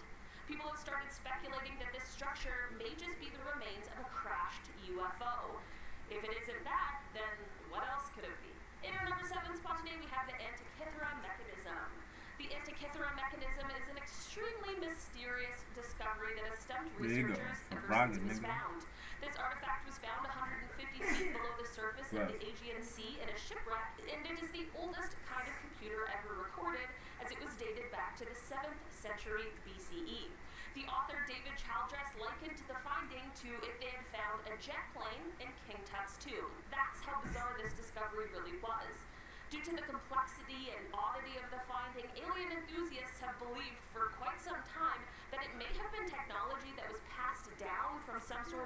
superior being, so aliens. When the artifact was recreated in order to learn about the mysteries it holds, the mechanism was able to calculate the position and running time of each planet. How would they have been able to create this without the use of sophisticated astronomical tools? I'm not saying that this is like concrete proof of alien life, but I don't know. There's just gotta be something else at play here. In our number 6 spot today, we have fossilized microbes. This is a piece of evidence that came from 1996, and it is said to have come all the way from Mars. 25 years ago, scientists said that they had potentially found what appeared to be fossilized microbes in a lump of Martian rock. This rock was hypothesized to have come off of Mars after some sort of collision that the planet had and then just casually floated around in space for some 15 million years before it ended up in Antarctica in 1984. You know, just the kind of thing that happens in space. Once the rock was found and analyzed, it was found that it contained organic molecules and small specks of mineralized magnetite, which can sometimes be found in the bacteria here on Earth. Once viewed with an electron microscope, there were signs of bacteria found. Of course, with anything like this, there will always be skeptics, and some have claimed that the magnetite wasn't that similar to those found in bacteria, and some claim that the signs of nanobacteria were just grown in a lab. I'm not a scientist, nor have I seen this Mars rock, so I obviously can't tell you who is telling the truth here, but what I can say is that neither of the people who believe this rock came from Mars, or those who claim that it's fake, can prove their point without any kind of doubt, so I'll just let you draw your own conclusions on this one. In our number 5 spot today, we have quark gluon plasma. So basically, scientists believe that right after the Big Bang, there was this sort of really hot, goopy kind of a substance that was created, and it was made up of all different kinds of matter. Everything is moving around at the speed of light, it's hot, it's fast, and it's like cosmic soup. Okay, so experts at the Large Hadron Collider, which is the world's largest and most powerful particle accelerator, wanted to recreate this space soup. You know, part of the whole trying to solve the mysteries of the universe's origins kind of thing. When they did this and got the machine to recreate this, they ended up recording the highest temperature ever. Apparently this soup was measured at 9.9 trillion degrees Fahrenheit. We obviously can all understand that that is insanely hot, but just how hot?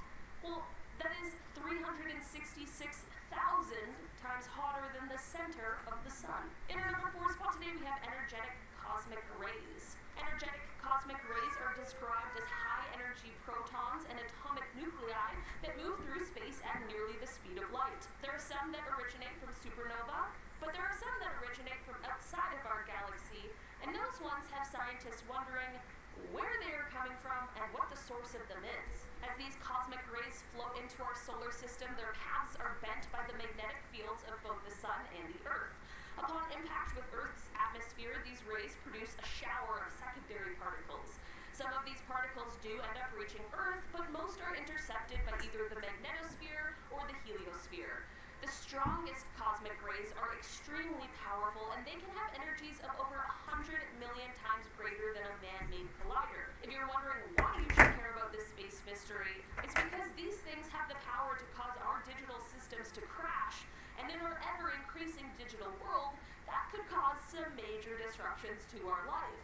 That is why we care about how many of their origins remain a complete mystery that has scientists stumped. And also, because shouldn't we just know where these things that are bombarding Earth's atmosphere are coming from? Concerning is definitely the word I'd use, but honestly, what part of space isn't concerning? In our number 3 spot today, we have Elst Pizarro. This is a weird little object that has been stumping scientists since it was first discovered in 1979. So basically, asteroids and comets tend to be fairly easy to tell apart. I mean, an asteroid is a solid lump of rock and metal, and you tend to find them more in the inner solar system, especially in the asteroid belt. And on the other hand, we have comets, which are usually more icy objects that travel from the outer areas of the solar system, and sometimes when they react with the solar radiation, they have those famous tails. So when Elst Pizarro was first discovered, it was orbiting in the asteroid belt, so it was classified as an asteroid. Flash forward to 1996, and closer examination shows that it had a tail, like a comet. At first, experts thought that perhaps the tail was a result of some sort of collision, which is not uncommon for asteroids, but when the brightness and structure of the tail changed over time, it became clear that it was more of an ongoing process. Basically, this object showed signs and trademarks of both asteroids and comets, truly was a baffling discovery. Basically, the discovery of this object led to an entirely new classification: active asteroids. In our number 2 spot today, we have the fastest black hole. The biggest black hole that we have found so far is said to weigh about 40 billion times the mass of our sun, or about 20 times the size of our solar system. That's so scary. That's so big. Some of the outer, slowest orbiting planets in our solar system, like let's take Neptune as an example, orbits at a speed of about 165 it don't matter if you kilometers. eat any of This this shit. huge black hole, It doesn't matter how the much one that's you 20 have to times eat the size of our healthy solar shit though. system, You're not just gonna it fill orbits yourself up once with this every nasty 3 shit months. and Do always you want know to buck how fast your mother that every is? time she want to feed you Neptune is something that's gonna considered help. slow and Makes going some sense. 12,148 miles per hour. The outer edge of this black hole is moving at half the speed of light. The crazy thing about black holes this large, though, other than how fast they're moving apparently, is that it is believed that they wouldn't necessarily kill you right away if you were to fall into one. In fact, it's thought that you would actually survive. You just wouldn't be able to escape to tell the tale because of that whole nothing escapes the black hole thing that they all have going on. In our number 1 spot today, we have supermassive black holes. Speaking of black holes, why is there a supermassive black hole at the center of most galaxies? We know that this is often the case, but we just can't quite figure out why. Every galaxy's supermassive black hole ranges in size, and we know that a stellar black hole forms from a supernova when the core of the star implodes, but we don't know how a supermassive black hole is formed. Because of the fact that the center of galaxies is where a lot of matter is boxed in, it could happen that supermassive black holes form from a cluster of regular stellar black holes, which all ended up merging together because they were in a tight, confined space at the center of the galaxy. There are other theories as well, such as the possibility of these supermassive black holes being formed during the Big Bang. What I'm trying to get at is, we don't know how these things are formed, or why they are in the center of most galaxies, or even if there were supermassive black holes before the galaxies even existed. Maybe one day we'll find out, but this might just be one of those mysteries that is destined to stay secret.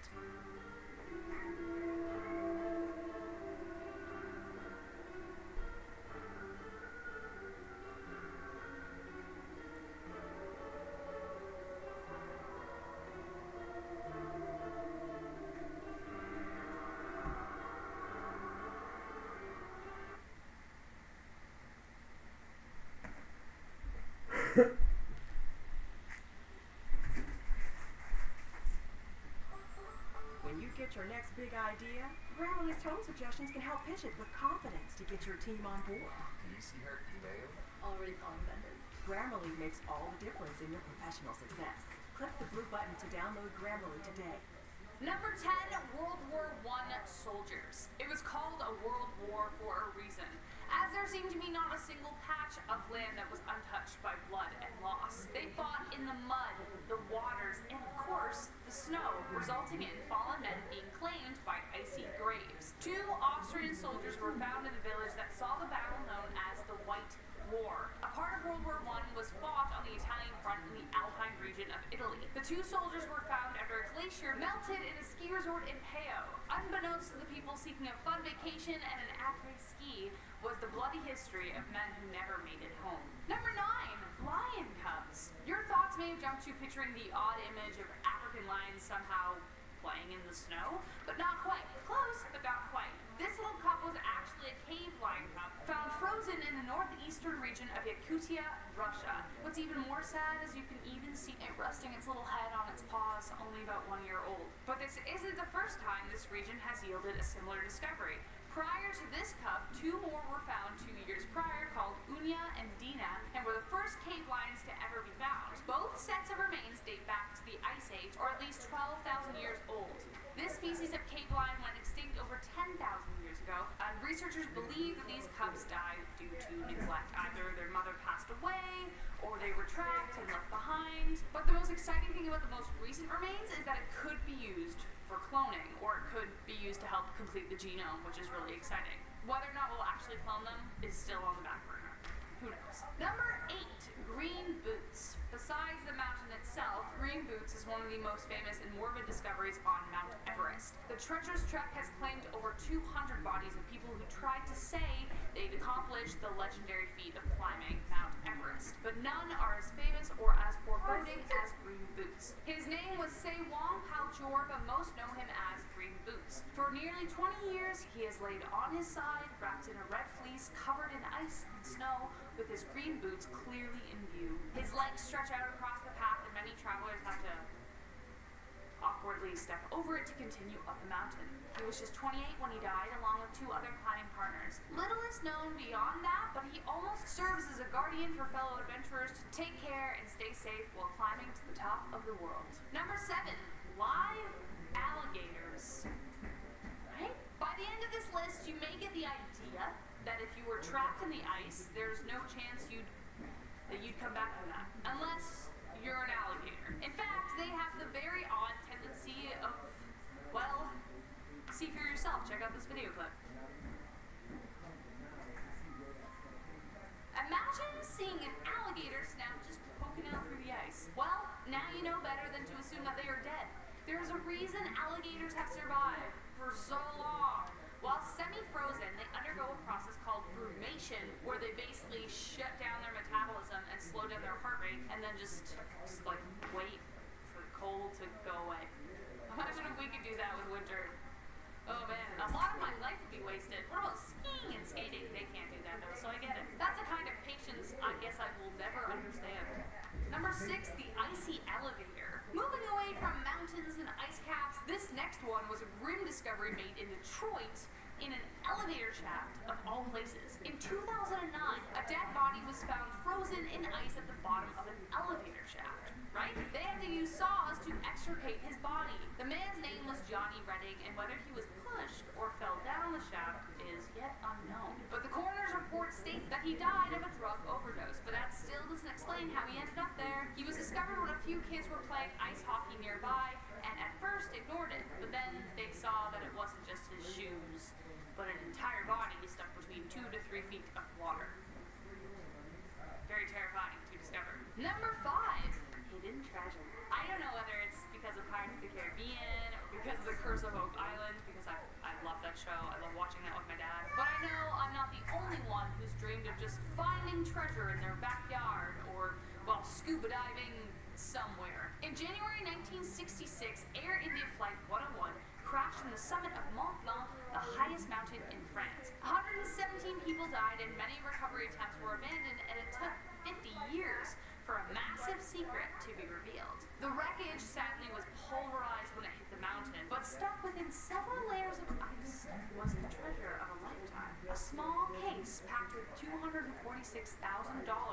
worth of emeralds, rubies, and sapphires. The climber who found them, stand-up guy, he was an honest man and tried to find the owners. So they were kept in a vault until the right owner could be found. Not only did this ice reveal a treasure trove of gems, but also a damn gem of a human being, because who on earth wouldn't have just kept them? He is the guy that would run up behind you if you dropped your $5 or left your laptop behind. Man, the world needs more people like him. Let us know if you would have kept them or done what he did in the comments. What kind of person are you? Let us know. Number 4, the woolly rhino. We've heard of the woolly mammoth, but a woolly rhino? Maybe you've heard about that before on our channel, but hey, let's talk about Sasha. Affectionately named Sasha, this baby woolly rhino may be the key to discovering its placement in the mammal family tree. Sasha roamed the earth 10,000 years ago and is the only complete specimen ever found of the species. It roamed the cold, dry, mammoth steppe region from Spain to Siberia, and there it perished until a hunter and a businessman discovered her. Sasha was donated to the Yakutian Academy of Sciences in Russia and carries the weight of completing the genome on her shoulders. If they do complete it, it could mean that they may be able to bring them back, but kind of as the same thing as the lion cubs. Should we not? Let us know what you think in the comments. And coming up to our top 3, please let us know if you like this video by pressing that lovely little thumb button and subscribe, as well as press that little bell so you get a notification every single time a new video comes up. We post so many a day, and it's a challenge to keep up, so let us know. Number 3, Otzi the Iceman. Otzi the Iceman is perhaps one of the most famous ice discoveries ever made, partly because he has aided in developing our knowledge of life in the Copper Age, and the other half because people think he is cursed. Kind of like Tutankhamun. After thousands of years alone, a couple of hikers at last discovered him in 1991 by accident. He still had slept in the Valsenau Valley Glacier. The last time Otzi was alive was over 5,300 years ago, which means he is older than the pyramids and Stonehenge, though he might have lived longer if he hadn't have been murdered, which could be the reason as to why many believe he is cursed. Several people have passed away mysteriously and under suspicious circumstances. Whoever were in direct contact with the corpse and the bodies keeps stacking. So who knows? Number 2, disease. I know, viruses are probably the last thing you want to hear about right now. I know it is for me, but I couldn't ignore this. It was too cool and it had to be on this list. Though there are a lot of things no longer living trapped beneath the ice, except for alligators just chilling there, there are other more dangerous things that simply wait. I'm not talking about massive monsters or mythical creatures, something much smaller and far more insidious. Scientists are currently concerned that some of the world's most deadly viruses might resurface, but it's not really a case of might, it's a when will they resurface. In August 2016, the nightmare became reality. A boy died and 20 other people were hospitalized because they were infected with anthrax, a disease that revived due to melting permafrost. That's just one example. There are tons more that could be released, including the bubonic plague and smallpox. Plus, with antibiotic resistance, who knows if we will be able to survive them this time. And last but not least, this one is so fascinating to me and very controversial, the Inca Maiden. One of the best preserved mummies ever found, and not by any special kind of embalming process, but because of how they were frozen. It was just because of the natural environment that they were preserved so well. Her body, along with 2 younger ones, were discovered looking as if they'd only been dead like 2 weeks, not for 500 years. When John Reinhardt, a U.S. archaeologist and expedition member, said, and I quote, "A chill went down my spine the first time I saw her hands because they looked like those of a person who is alive," unquote. The expeditioners had to battle 3 days of blizzards to reach the 22,000-foot summit and dig through 5 feet of rocks and soil. One of the guys had to be lowered down by his ankles to lift out the mummies. Their goal was to get to an Incan burial platform, and that's where they found them. You can even see the lice frozen to her scalp and the hairs on her arms. There was even still blood preserved in her veins and her heart. When she defrosted, it actually poured out of her veins, like it was still there. Researchers believe they were sent up to the mountain to be sacrificed in order for them to be closer to the gods. A huge honor of the time, not something we necessarily do now.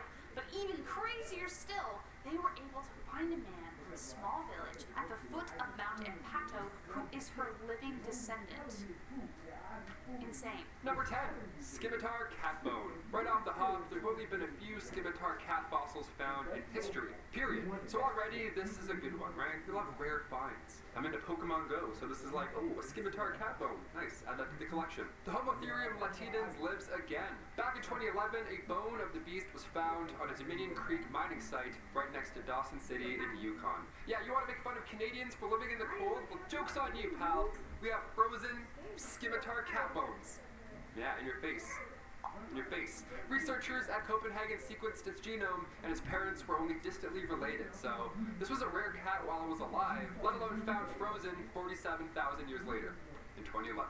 We love it. Number 9, the oldest ice on the planet. They say you're as cold as ice, but never as old as ice. Let's change that. There are currently more than 650,000 unfilled this is cybersecurity also jobs in good. the US.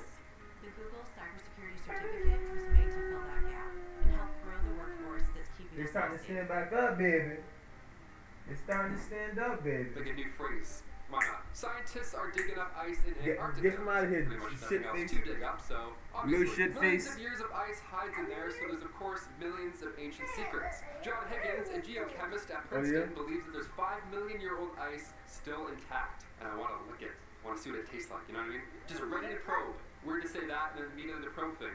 We'll do one or the other. We'll lick ice and then probe it. No. Yeah. You're One not group eating is that claiming shit. to You have just had found 3 cookies, 8 million years you old sturdy, ice, B. but climatologist Eric Mama Gold gonna make some french fries and eggs whenever says, she's ready, "My attitude and is then that you I can eat. accept that it's You ain't old ice. starving, I don't know nigga. if it's exactly 8 million, You but just I wanna eat accept sweet that's old stuff. ice. Yeah, scientists are beefing about Ice Age, not the movies, like the age of the You get it. There's been way too many of those movies, eh? It's like 7 now. Number 8, frozen bird. Back in 2018, an extremely well-preserved bird was found in northeastern Siberia, near the village of Balaya Gora. The bird itself was quite hidden, which explains its incredible preservation. It was found 150 meters into an ice tunnel, and the fascinating thing here, other than, of course, you know, oh my god, a mummified bird, is that it looks like it died a week ago, right? If I found this, I would look twice, to be honest. I'd be like, ooh.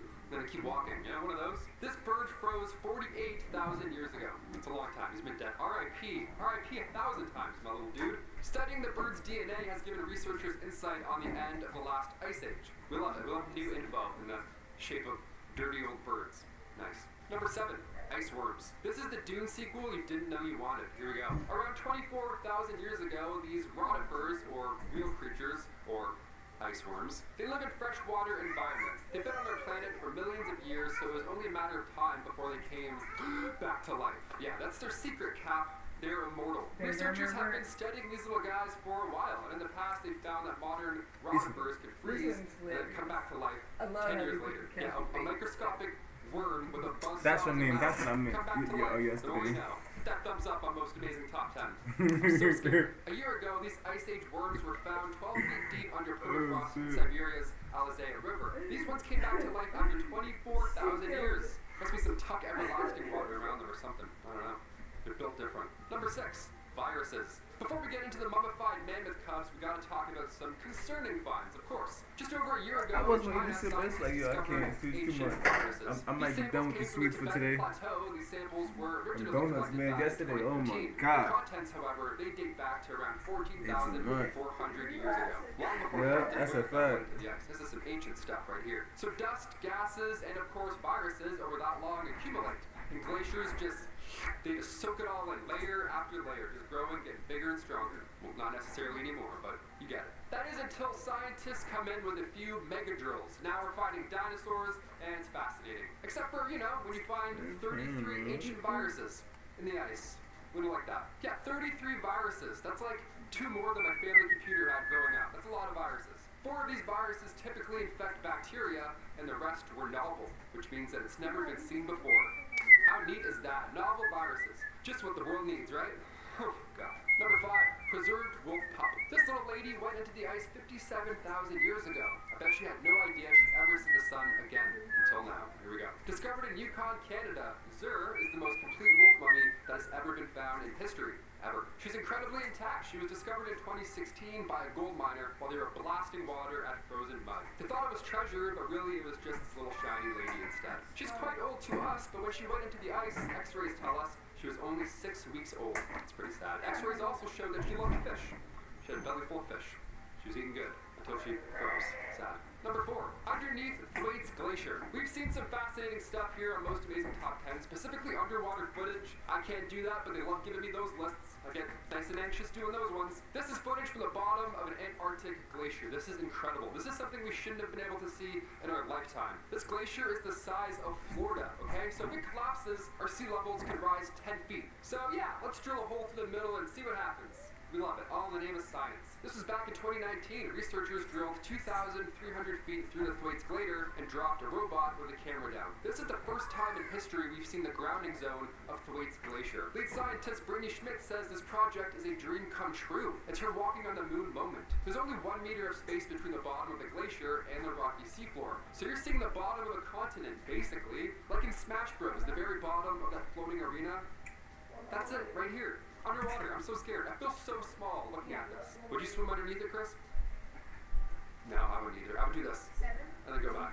Do that. And it's deep, too. It's like, literally like a triangle at the bottom. And it's like, you see the ocean floor is like right there. I'm like, this is actually really scary. It gets my heart going. I can't do this. I'm afraid of lakes and fish and ghosts. Number 3, Europa Cryobot. We've talked about Jupiter's moon on this channel often. For some reason, apparently there's a lot going on up there. But now we found traces of water on the icy shell of the moon, which is fascinating in general because water in space, I mean, hello, have you seen Alien or Aliens or any movie in space? The part that really has NASA's attention here is the tectonic activity beneath the icy shell, meaning that somewhere in the middle there could be warm water flowing. Yeah, there's this spa. You can just flow. There's a lazy river on this moon. We love it. One of the only ways to get under that thick shell of ice and find out what's really going on is Valkyrie. Yeah, not the superhero from Thor. She's a cryobot. specifically for this mission. Yeah, a little pricey, but she's doing the trick. This machine is capable of melting through layers and layers of ice. A prototype was tested recently in Alaska, and the results were promising, because, you know, it worked, so yeah. This cryobot is capable of crawling through 8 kilometers of ice a year. So while we do tests here on Earth, we're just going to keep finding more fascinating mummies, or disgusting, scary things, like viruses. One of the two, it's science, hey, we're doing our best. Number 2, Project Iceworm. This one has no actual worms in it, just so you know, that was the gross one up there. This is more of a government one. Here we go. As a Canadian, this secret project sounds like the worst one on this list. Ah, it's so cold. I'm sick of the cold. Had it. Back in the 1960s, under the Greenland ice sheet, the U.S. Army started to build mobile nuclear missile launch sites. Yeah, code name was Project Iceworm. Now we're still finding a whole bunch of gadgets and bad stuff there, so they didn't do a great job cleaning up. The idea here with the project is that they would be close enough they could hit targets within the Soviet Union, right? That was the whole point. This project was called Project Iceworm, but there was also another project, a secret one, called Camp Century. This one had to be done first. Camp Century was a network of underground tunnels and places for workers to stay, like a kitchen, a hall, supply rooms, communication centers, all good stuff like that. There's also a nuclear power plant, and this was kept from the Danish government for 7 years. So yeah, some secret nuclear activity. We always gotta talk about that. A most amazing top 10. Back in 1966, the project was canceled because of shifting ice. Or was it? There's still some activity going on over there. No one knows what's up. Thought I'd get that in your ear before we do our big bad number 1. Here we go. And finally, coming in at number 1, preserved mammoth cub. In 2010, a mummified mammoth cub was discovered in Siberia, right off the coast of Oyogos. Named after a nearby village, Yuka, the newfound cub is now the best preserved mammoth discovered in history. This was a fascinating find that should have never been seen again, let alone seen in such great condition. Guy looks like he was in Ice Age, like the movie Ice Age. He looks great. But that's not the end for the woolly mammoth. No, it was announced only months ago that a team of scientists and entrepreneurs over at a company called Colossal are planning to bring the colossal woolly mammoth back to life. Here we go. Imagine driving and you see one of these crossing the street, you're like, I guess we'll wait. The last mammoth to walk on the planet was alive around 10,500 years ago. But what if they were alive today? What's the whole point, right? Why are we doing this? Colossal raised over $15 million, and they're now working on reviving the woolly mammoth to ideally decelerate the melting of the Arctic permafrost, and to ideally save modern elephants from extinction, and of course to advance CRISPR editing, because, you know, we can. Why not? Hey, let's bring this back to life, because CRISPR editing, the classic CRISPR. Starting us off at number 10 is an ancient puppy, a 12,400-year-old ancient puppy to be exact. Early in 2018, scientists unearthed or uniced an ancient puppy that was surprisingly well preserved, especially its brain. It was 70 to 90% preserved. It did, of course, dry out just a bit, but some of the most important parts, such as the cerebellum and the pituitary glands in its brain, were still in pretty good shape. This puppy could help scientists learn more about the evolution of our canine friends, as well as when and where dogs were first domesticated. So far, we have not found the missing link between wolves and dogs, but this discovery gets us just a bit closer. This puppy has become known as the Tumac puppy, in reference to the Tumac dog that was found earlier in 2011 on the exact same hill. This location is interesting because it is believed to have been near a human settlement, leading researchers to believe that people were living with dogs and already beginning to domesticate man's best friend. At number 9, we have ancient cave lions. Back in June of 2015, 2 cave lion cubs that were believed to be 10,000 to 300,000 years old were found. This was the first time scientists have found proof of cave lions, but the first reference to these animals was back in 1810. It's been a mystery up until now, but the real question now is, are they more closely related to the modern-day African lion or the modern-day tiger? What we do know about the cave lion as of right now, honestly, comes from some pretty unreliable sources. Cave paintings. So, you know, it's a darn good thing we found these 2 little ones. Julie Meechan of Des Moines University Field Research told National Geographic, I was a little in disbelief when I saw it, but when it looked to be true, I was just in awe. She was in awe because no ancient large cat has ever been found this well preserved. So maybe soon we'll have more information about the famous cave lion. Once we do, let's be sure to make more of those cave paintings for the future generations, huh? At number 8, we have even more ancient creatures. But what kind of creatures do you ask? Well, along with our first domesticated dogs and proven real cave lions, scientists and researchers are also finding more creatures that have never been discovered before. New species and species long extinct have been found deep within the ice and in and around Serbia. One of them being the remains of the woolly mammoth. People also try to dig up these massive prehistoric creatures all the time due to the value of their tusks. These tusks can gain a pretty penny to say the least, which is what makes them so popular, but Honestly, I just want to see the other creatures that are still classified as unknown. Come on, new species that we have never heard of before or even imagined? Are you kidding me? Show me that stuff. Oh, okay, Dewey. Your wish is my command. Let's go to number 7. That's right, coming in at number 7 is a species of animal I sure have never heard of before researching this video. We have the woolly rhino. Back in 2014, a group of hunters discovered a baby woolly rhino. At first, the hunters thought it was just a dead carcass of a reindeer or something else, but upon closer inspection, it was a rhino with a lot of fur. They decided to relocate the baby fluffer until the seasons changed and then relocated it once again to the Academy of Sciences. They named the infant woolly rhino Sasha. Sasha is one of the only woolly rhinos to be discovered, especially in this great of shape, but not all of her was there. It seemed like Sasha was some other predator's snack a while ago, but nevertheless, Sasha is a magnificent look into the past. So Sasha, this one's for you. At number 6, we have ancient unknown plants. Recently, scientists have discovered many unknown species of plants from long, long ago in the permafrost of Siberia. In 2012, scientists discovered a squirrel with a plasticine plant. The squirrel burrowed deep down, not realizing that he wouldn't come back up for many years to come. But thanks to that squirrel, we discovered this plant, which was extremely well preserved. By discovering more and more plants in the permafrost, scientists can then discover more species that we never knew of before, as well as see how plants evolved to the ones that we all know and love today. Coming in at number 5 at our halfway point, we have diseased bodies. Siberia is a huge burial ground for people that were diseased back in ancient times. People were buried to stop the spread of whichever deadly disease they caught. But some believe these diseases, such as smallpox, could be making a comeback due to all the bodies that are continuously being recovered. Due to the cold climate and ice, these bodies are staying well preserved, as well as some of the actual diseases themselves. One body was found in a thawed-out river in Siberia, but was then taken to a quarantine hospital. Fortunately, researchers took the proper precautions, and they were able to stop the spread of smallpox. This is just more proof of how deadly and how large the numbers were of people who carried these deadly diseases. So this one is scary, creepy, and also educational. Ah, the perfect trifecta, isn't it? At number 4, we have ancient viruses! I know. After this last year and a half, we are so freaking done with hearing the word virus. And trust me, I am freaking with you. But another reason to worry about the melting ice caps, other than flooding and global warming, is because of the ancient and thriving viruses that have been found under the tundra of Siberia. A few years ago, beneath the tundra, a deadly virus was discovered, and it gets better. It was still active. Oh boy! The virus was said to date back to 30,000 years old, and there is definitely no vaccine for this one. The virus was nicknamed the Pathos virus for its elongated size once it was examined. It is apparently the largest virus on Earth, but is said to be not deadly to humans, just amoebas.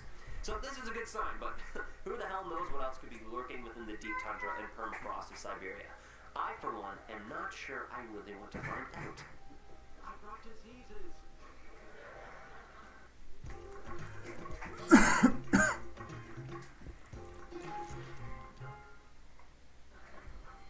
Starting us off in our top 3 at number 3, we have sea monsters.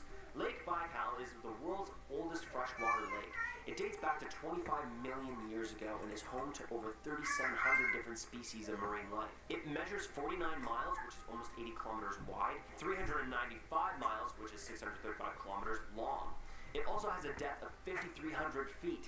Plenty of lake for a sea monster. That's right. Loch Ness isn't the only place in the world with a sea monster. Lake Baikal is said to be home to Lucid Khan, which translates to Water Dragon Master. How freaking cool is that? I am the Water Dragon Master. Hear me roar! The master is said to look like a giant sturgeon with a prominent snout and armored plating along the back of it. Now, why does a sea monster have armored plating? Well, because he's a mother-freaking G, that's why. Reports of the Dragon Master go back centuries with ancient carvings that depict the giant creature. This one alone has made me want to go to Siberia because I love sea monster lore. Water Dragon Master, I bow to you, O great one. At number 2, we have exploding craters. In a remote corner of the Yamal Peninsula in northwest Siberia, exploding craters have been popping up since 2013. Over the years, 17 of these massive craters have exploded into the existence in the permafrost up in Siberia, and scientists are still crazily confused how and why they are happening. Although, recent research is now starting to help scientists piece together some clues on where these craters are coming from. Just below the permafrost in Siberia, water flows and begins to freeze, pushing up the permafrost into a large mound. These are not uncommon and can be found all over the north, but in many places places, these mounds usually just collapse in on themselves, but that's not the case here in Siberia. The ones in northwest Siberia expand and grow very fast, and due to the gas buildup, these mounds blow up almost like ice volcanoes. Pretty cool, right? But scientists are still puzzled on where the large amounts of gas are coming from. Scientists who are being adventurous to dive deep in these large craters have found a large amount of methane cooling at the bottom. So, hopefully we get to the bottom of this or else northwest Siberia might turn into one large ice volcano. Kind of cool though. And finally, coming in wickedly hot at our #1 spot is an insane forest fire that is currently wreaking havoc in Siberia right now as we speak. For the first time ever, smoke from Siberian forest fires has reached the North Pole, and that is a terrible sign. UN climate experts this past Monday stated that global warming is happening quicker than expected and is due to the lack of action by our governments. In a region known as Sakha in Siberia, close to 3.4 million hectares, or 8.4 million acres, have burned and continue to burn. Last Saturday, NASA reported that smoke could be seen traveling from Siberia all the way to the North Pole. That's more than 3,000 kilometers or 1,800 miles. Environmentalists are blaming authorities for letting forests burn every year under a specific law that allows them not to intervene if the cost of dousing and taming the fire would be more than the cost of what they would lose to the fires. Guess what, numbskulls? You're going to lose a lot more than you think if you don't start acting soon. So, while this one isn't exactly weird, it is new and weird how governments aren't taking it that seriously. Come on, guys.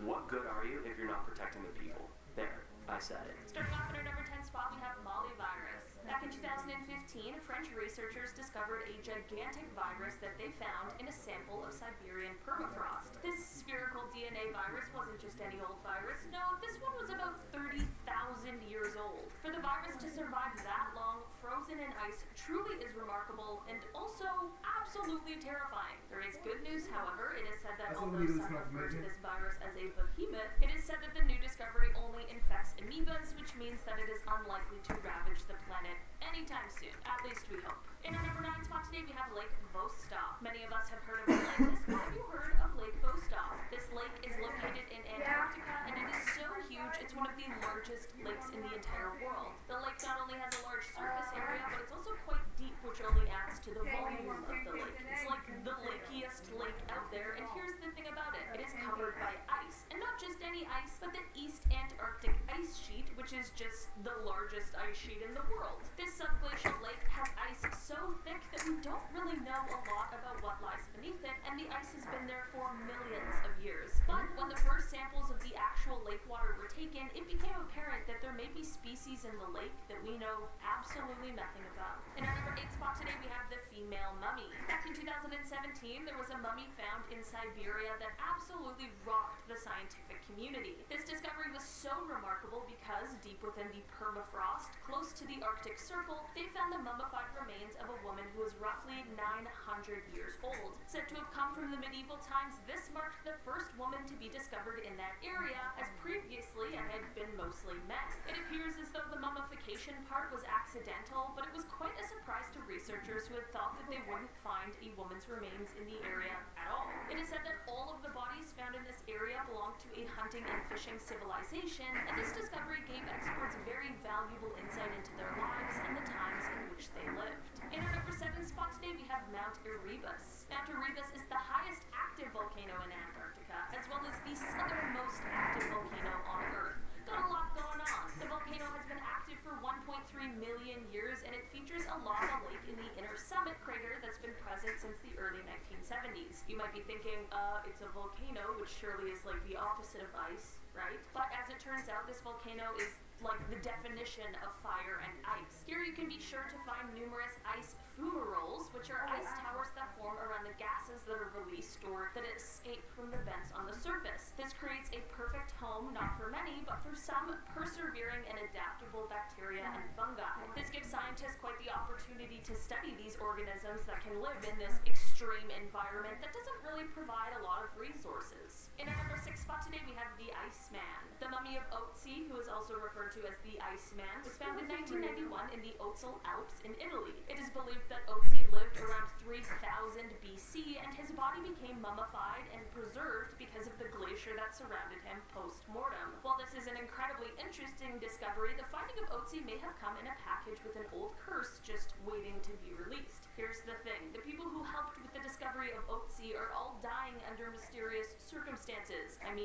that there were 7 deaths in 1 year alone, so if there is a curse, it's clearly a pretty strong one. It's almost as if disturbing a man who's been in the same spot for 53 centuries wasn't the best idea that anyone's ever had. In at number 5 spot today, we have Europa. We are going off-planet for this one. One of Jupiter's moons, called Europa, has a red tinge to it, and in 2001, NASA scientists revealed that it's possible that alien microbes might be responsible for this red color. The surface of this moon is mostly ice, but it has been shown that it reflects infrared radiation in a really bizarre way. This means that something is binding it together, but researchers haven't been able to come up with the correct combination of elements and compounds to make the data make sense. There are some bacteria on Earth that can thrive in extreme conditions that also have that red and brown color, which could potentially be responsible for the color on this moon. The surface temperature might be too cold for them to survive, but the warmer interior might be where they are located. Some geological activity on the moon could then push them closer to the surface, where they are then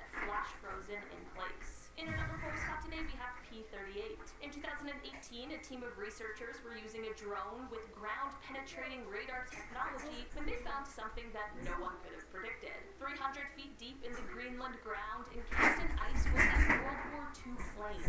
This P38 Lightning fighter plane is actually just 1 out of 8 that were a squadron. This P38 Lightning fighter plane was actually just 1 out of 8 that were part of a squadron. This group had been lost and had crash landings after a blizzard on July 15th, 1942. After locating the fighter plane, researchers were able to then excavate it, but there still remains at least 4 in this squadron that have yet to be located. In our number 3 spot today, we have Skeleton Lake, also sometimes referred to as Mystery Lake. This place is exactly what it sounds like. It's a lake and there's a bunch of skeletons there. Located in the Himalayas, this lake freezes over in the winter months, but when the snow melts, there are various skeletons around the site that become visible around the edges of the lake. There have been many speculations as to how these people died, and at one point it was thought that these remains were a result of a pretty legendary event where, all in a single group, they were killed by a large and violent hailstorm, but the leading theory has since changed. Now it is said that the remains actually belong to 3 distinctly different groups who all died in separate events. At this point, the real story of what happened here may just remain a mystery that has left us with a haunting image. In our number 2 spot today, we have Luba. This is the name that was given to a baby mammoth. Mummified remains were found frozen and extremely well preserved in ice. Luba would have roamed the Earth about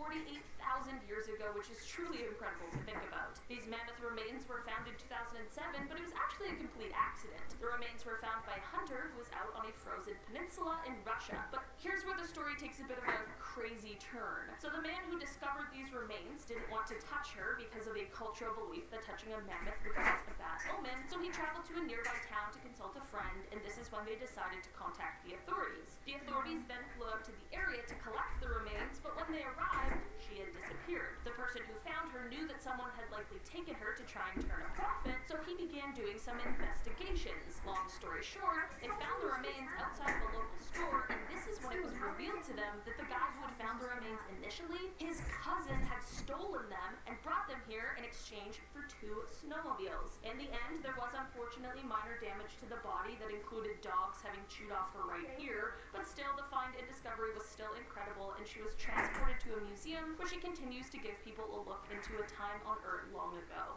In our number 1 spot today, we have the Incan Mummy. 20,000 feet above sea level on the edge of a volcano, researchers were startled to find a woman frozen in ice. This Incan mummy is said to have been so well preserved that she even still had lice in her hair. The researchers and doctors who examined her after her discovery were completely baffled at how well preserved she was, so much so that some of her features reminded them of a living, breathing human being, even down to the extremities. It truly was just remarkable. It is believed that this woman likely met her fate where she was found as a result of sacrifice. Because of her well-preserved nature, scientists were able to determine that she was suffering from quite a few ailments, including tuberculosis, which some believe is the reason why she was sacrificed. Number 10, we have bubbles. A frozen bubble is quite the sight, and it can look eerily beautiful when they're discovered in large bodies of water. These bubbles were spotted in Canada's Abraham Lake in Alberta. At first, hikers on the frozen lake were totally baffled. It turns out that the bubbles are methane gas that were trapped as the lake froze over in winter. The problem is, come spring, these gases will emerge and the bubbles will go from being beautiful to deadly. Coming in at number 9, we have this pair of binoculars. This pair of slightly weather-worn binoculars were found after 86 years buried you first. Get 200? Start today at GoDaddy.com. It's crazy how well preserved they are. All of the weather damage came from moments of thawing and then refreezing, but they still look so good. The binoculars were lost and found in the Swiss Alps, along with the remains of 3 Swiss brothers who had been frozen while they were caught in a storm out on a hike. They were lost along with their equipment in a glacier for the best part of a century. A mysterious sight recently solved. At number 8, we have blood. Say hi to blood falls in Antarctica. Probably the best visual metaphor for global warming. The glaciers are actually crying blood. No joke, this glacier is called Taylor Glacier, and these pictures are totally fulfilling all of my environmental look what you made me do dreams in the saddest of ironic ways. The bloody glacier was discovered in 1911, but it has got more dramatic over the years as the ice melts. Not actual blood, the fluid coming from the glacier is iron-rich hypersaline water. Can you imagine being Griffith Taylor, the Australian geologist who found this site? It'd be terrifying, even though it does have a logical explanation. Coming into number 7, we have this fish swarm. In 2014, an entire shoal of fish were found frozen on the coast of Norwegian island Luvund. The photographer discovered the group of fish when they were out walking their dog. The ice was so thick that it could be walked on, making a weird icy fishy pathway. It was thought that the fish had been frozen for a week or more, but how they managed to freeze this way is a bit of a mystery. Some are saying that they could have been on the run from a predator when chilling winds combined with low temperatures to create a really quick freeze. Either way, it's weird. Another frozen lake with an almost impossible sight at number 6, we have this totally translucent ice revealing a whole lake standing still in time. Frozen lakes are a common sight in cold countries, sure, but completely clear ice allowing you to walk on water / glimpse lake life totally stopped in time is actually a real rare mystery. What I mean is that ice will usually be kind of frosty, obviously no pun intended, but this is so clear it's like glass. The lake is in the Tatras Mountains in Slovakia, and it really makes me want to go. Okay, so as we are at the halfway point on our list, I thought we could have a little bit of fun for our number 5. Why? Because this story is so hilarious. We have a wedding ring found frozen in a curry. What? Honey, where have you put your wedding ring? I have no idea. I swear it was on my finger. It's a real mystery. Oh, there it is. It's in a curry that's been stored in the freezer for a year. Sure, Annie Robbs filmed her husband's hilarious reaction to finding a ring in her frozen curry as she was defrosting it. Her husband, Chris, thought that he'd lost it a year ago playing football, so it all came as a big surprise. Lo and behold, in the curry was some questions as to who keeps a curry in the freezer for a whole year, but that aside, this is an incredible discovery and mystery solved. I guess the next mystery is how it got in the curry in the first place. Okay, very scary at number 4, we have viruses and disease. People start mysteriously getting ill and wondering why. Oh, well, it's just an ancient virus that has laid dormant under the ice for thousands of years, and because of global warming and melting ice, it's been unleashed again. Oh, and we have no modern cures. Hurrah! This whole issue came about when a 12-year-old boy died in 2016 after being exposed to thawed anthrax. This totally baffled locals who had no idea where it came from. It turned out that melting permafrost exposed it once again in the Arctic Circle. Now, we know anthrax, but it's what we don't know that scientists are losing most sleep over. The main worry is that further permafrost will melt across the world, unleashing, I quote, a Pandora's box of disease. Again, hooray! Coming in at number 3, we have volcanoes. Volcanoes under ice. How did they get there? In 2017, scientists identified over 90 previously undiscovered volcanoes under a huge sheet of ice covering West Antarctica. This is now thought to be one of the world's largest volcanic regions. With this discovery, it's clear that there is so much that we don't know about Earth before humans inhabited it. Coming into number 2 of our top 10 mysterious things found frozen in time, we have hidden treasure. That's my kind of mystery. Hello there, precious jewels. Where did you come from? A Mont Blanc climber found over $250,000 worth of jewels as he hiked on Europe's highest mountain. As he walked, he saw a metal box poking out of the ice. The box had "Made in India" engraved on it, and in the box he found emeralds, rubies, and sapphires. What a mystery! So it turns out that the box probably came from one of 2 Air India plane crashes that hit the mountain range in 1950 and 1966. Now, these crashes killed over 100 people combined, so actually, these number one, just taking a super quick flight of fancy, we have aliens, maybe. We're not sure. It's a mystery. Two friends were walking on a frozen lake in Utah when they saw something really weird in the ice. And get a load of this, guys. Some people are saying that the patch of bizarrely melting ice looks like alien pods. The walkers shot some footage of the area, saying the creepy circle was around 5 feet in radius and that they thought that the ice looked like alien eggs. I really don't like little holes, so this makes me pretty uneasy, and I don't like this mystery. This mystery needs to stay really far away from me. Thanks. Number 10, hidden lakes. So it took working at a champagne restaurant to find out that salt water doesn't freeze. Well, it does, but at very low temperatures. We used to use it to hyper-chill wine that was in storage because salty water can get colder at 0 degrees Celsius without freezing. The saltier the water, the colder it gets because salt lowers the freezing point because it interferes with the water molecule's ability to form crystals, which is at least one reason why Deep Lake in Antarctica has stayed liquid for millions of years. It sits 55 meters below the sea level and the salinity of the water increases as it gets deeper. Despite temperatures reaching minus 20 degrees Celsius, the lake remains in a liquid state, though entirely uninhabitable, or so they thought. Scientists have covered at least 4 microbe species living in the water, but that's about the only thing that can. Because the water can reach much colder temperatures than the sea, even penguins wouldn't survive for long. They have been caught swimming in it, but it would feel to them what it feels like for us jumping into an icy lake for a polar dip. You know, if they stay too long, it would probably kill them. How the lake formed exactly still has scientists baffled, but they're probably... But let's be honest, they'll probably figure it out. Number 9, rainforests? Press rewind on the world for long enough, and you would arrive in a world of opposites, which includes Antarctica being closer to a rainforest than an icy tundra. Scientists gather that before Antarctica was an expanse of ice, the region may have been host to lush forests, diverse wildlife, and even early human civilizations. Well, why do they think that? Scientists began discovering fossilized wood, leaf impressions, and signs of tropical trees. On top of that, they have found tons of fossils of marine animals, dinosaurs, and birds from the Cretaceous period, so you can see how they deduced the existence of some kind of forest-like area. Scientists are now looking to Antarctica for clues about evolution that we may have missed. So far, they've discovered a 50-million-year-old sperm cell on the egg case of a long-extinct worm species, which is extraordinary if you think about it, man. Like, talk about resilience, buddy. Number 8, mountains.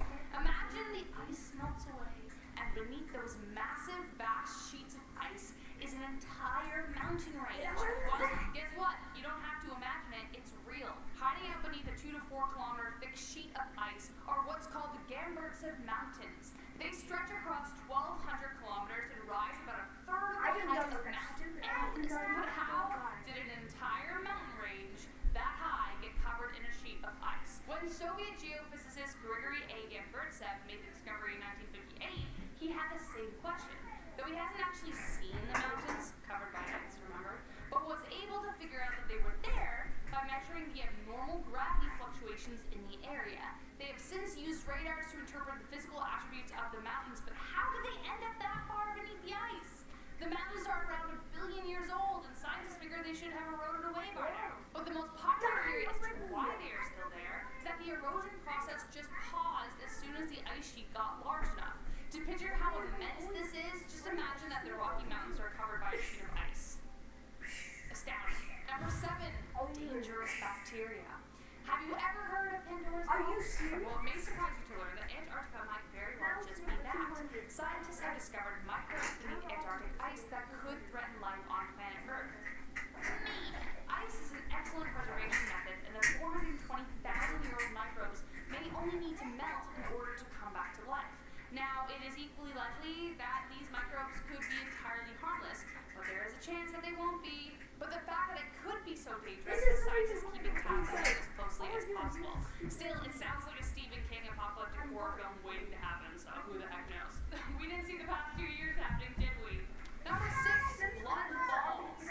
Blood falls. Get your mind out of the gutter. Sounds pretty terrifying, as it would have been for the person who first discovered it. In the McMurdo Dry Valley, there's a bright crimson river that cuts between Taylor Glacier and Lake Bonnet. It looks like someone went to town on their dinner and just let the bodies drain into the water. But thank goodness there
They found pieces of the asteroid across the ice and used chemical clues to link the particles together. They were also able to determine that the force of the blast was about, get ready, 1,000 times stronger than a nuclear blast at Hiroshima, and that destroyed an entire city, and some. So imagine what would have happened if that happened today. Number 4, oil-guzzling fungi. So we mentioned that there might be a world-ending microbes beneath the ice, but there also could be something that saves it. A unique kind of fungi that's being found beneath the ice gorging on petroleum. What on earth could that possibly be used for, you ask? Well, if these fun little guys love eating oil so much, then imagine how happy they'd be to dive into, let's say, an oil spill. They were first encountered when scientists came upon fuel containers left by explorers and immediately began studying them. Fungi don't usually just flourish at parties, they flourish in warm wooded regions, but perhaps the fungus that used to thrive in the rainforest we mentioned, they evolved to thrive in the icy barren conditions as well. So, cool. We could learn so much about evolution that way. Number 3, top 3, singing ice. The ice is singing. After scientists installed seismic sensors in the ice to measure its behavior, they discovered a mysterious song. Well, more like a massive ice drum, and it sounds like this.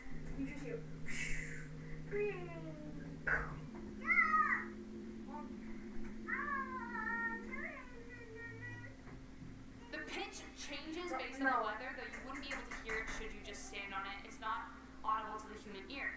But the humming occurs on the 500,000 square kilometer on the Ross ice shelf, about the size of France. The winds blowing across the snow dunes is what causes the humming, and scientists figure that this could be an even better way to keep tabs on how the ice is doing in relation to global warming. The ice is thinning due to global warming, and the song is almost a gift, an easier way to track the stability and vulnerability of the ice shelf. Sounds like nature is working with us to save itself. Number 2, cosmic particles. A mystery capable of breaking physics. If that were possible, it would be found in Antarctica. Since March 2016, researchers have been furrowing their brows over 2 distinct events that shouldn't have happened. Physicists caught cosmic rays that burst out from the Earth, not from space. The rays were detected by NASA's Antarctic Impulsive Transient Antenna, a balloon-borne antenna. The balloon is designed to find cosmic rays from outer space. It caused a lot of excitement when it caught them coming up from the Earth instead.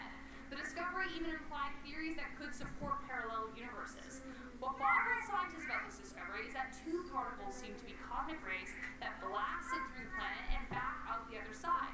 They shouldn't be able to do that. They now suspect that they may be particles that defy the standard model of how particles are supposed to behave, and maybe they're a new type of particle altogether. This is obviously a very simplistic explanation. It gets a lot more complicated, and there's still more information out there, but still, really, really cool. And last but not least, a hidden German base. There are several versions of this story, some even going so far as theorizing that World War II mustache man escaped there and didn't die in his bunker. Some theories even say that German intelligence encountered aliens and developed new weapons with their tech.